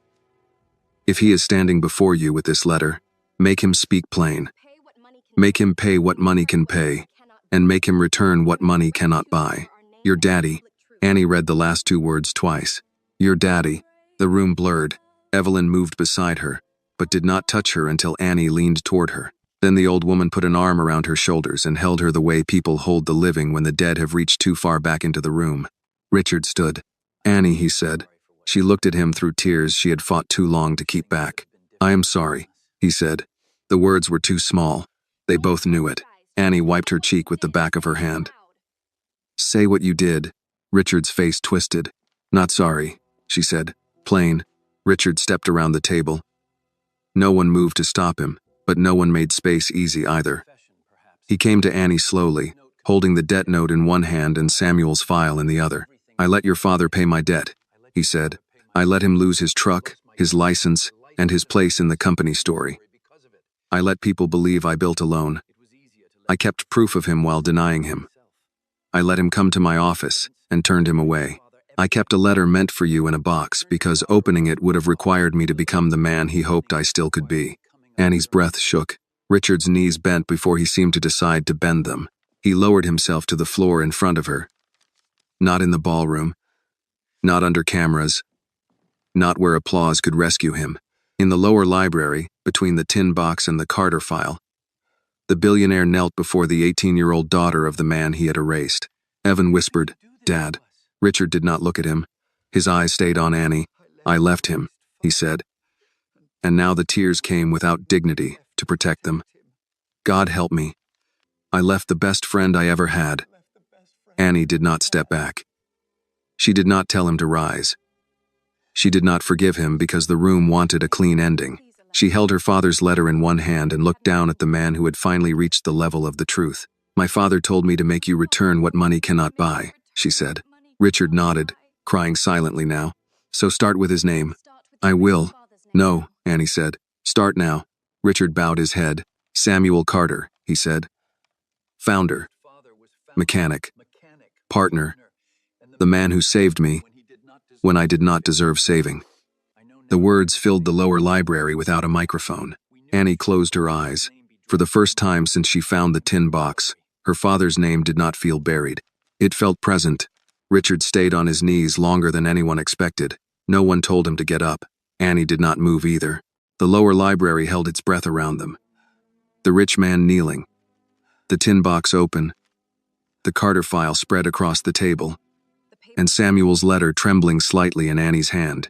At last Evelyn spoke, not harshly, but with the weight of someone who had seen too many apologies spend themselves before breakfast. Mr. Whitmore, grief can bend a man. It does not rebuild what he broke. Richard lifted his head. His face was wet. His suit creased at the knees. I understand. No, Evelyn said. You are beginning to. Annie folded her father's letter and placed it inside the tin box, not with the old papers, but on top of them. Then she closed the lid. The sound was small, but it brought Richard to his feet. Evan helped him up, though Richard looked ashamed to need the hand. Clara stood beside the table, one palm resting on the Carter file as if she feared it might disappear. Leonard cleared his throat. First thing is copies. Every document in that box. Tonight. Richard nodded. Use the office copier. No, Annie said. He turned to her. Not your office, not your staff, not one machine Victor ever touched. Leonard gave a pleased nod. I know a print shop opened late near Charles Street. Richard accepted it. Then we go there. Evan looked at his father. All of us? All of us, Richard said. That was the first useful sentence Annie had heard from him. They left the lower library by the back stairs, avoiding the ballroom, where guests were still murmuring over coffee and half-eaten plates. Victor stood near the foyer with two board members, speaking low and fast. When he saw Richard carrying the Carter file, his expression changed. Richard, he said, stepping forward, you need to stop before you create irreversible exposure. Richard did not slow. I created that years ago. This is not courage. This is panic. Annie turned. No, Mr. Sloan. Panic is what you did when a dead man's name walked into the room. Victor's eyes narrowed. You have no idea what you are setting in motion. Evelyn adjusted her purse on her arm. Good. Then it'll be a surprise for all of us. Clara stepped between Victor and the group. You're done here. I represent this family. No, Clara said. You represented the version of it that kept me ignorant. Victor looked at Richard, waiting for rescue. Richard gave him none. That silence, Annie thought, was different from the old kind. This one did not hide Samuel. It let Victor stand alone. They copied the documents that night at a small print shop whose owner knew Leonard and did not ask questions beyond how many sets they needed. Richard paid in cash. Leonard watched every page come through the machine. Annie kept the originals within reach. Evan labeled folders. Clara made a list of injured workers' families and company records to request. Evelyn sat in a plastic chair near the door, like a guard with sensible shoes. At 2 a.m, they drove to Mount Calvary Cemetery. Annie had not planned it. Richard asked if he could see the place, and she almost refused. Then she thought of her father's letter. Make him return what money cannot buy. A man could not return honor to a grave he was too afraid to visit. The cemetery gate was closed, so they stood outside it in the cold. Annie pointed through the iron bars toward a dark section beyond the trees. He's there, she said. Section D, temporary marker. The funeral home placed it. It leans when it rains. Richard gripped the folder under his arm. Tomorrow, I'll arrange. No, Annie said. Tomorrow, we will arrange. You will pay. He nodded. Yes. And it won't say anything about you. No. It won't say beloved friend of Richard Whitmore. Richard's face tightened with pain. No. It will say who he was. Clara took out her phone and typed as Annie spoke. Samuel Carter. Annie said. Mechanic. Founder. Father. A man who carried another man's debt but never lost his own name. Evelyn wiped one eye and blamed the cold. By morning, the city already knew something had happened at the Whitmore Gala. A business reporter had posted a short piece before dawn. By noon, the company released Richard's full statement, not the clean version Victor would have written. It named Samuel Carter as co-founder of Carter and Whitmore Repair Company. It described the debt, the warehouse failure, the settlement, the erased history, and the documents now turned over to independent counsel. It also announced an outside review for the injured workers and their families. Some people praised Richard too quickly. Annie hated that. Evelyn did too. America loves a rich man's second act, Evelyn said at her kitchen table, reading the paper. Even when a poor man paid for the first one, Annie looked at the headline. Whitmore Admit's co-founder was erased from company history. Under it was a photograph of Richard from the gala, looking broken and older. There was no picture of Samuel. Not enough, Annie said. No, Evelyn agreed. But it's no longer nothing. The headstone came first. Richard did not send an assistant. He came with Evan and Clara, wearing a plain dark coat, and stood with Annie, Evelyn, Leonard, Reverend Hayes, Mrs. Alvarez, Mr. Donnelly, and half the block Samuel had helped one repair at a time. The stone was gray, simple, and solid.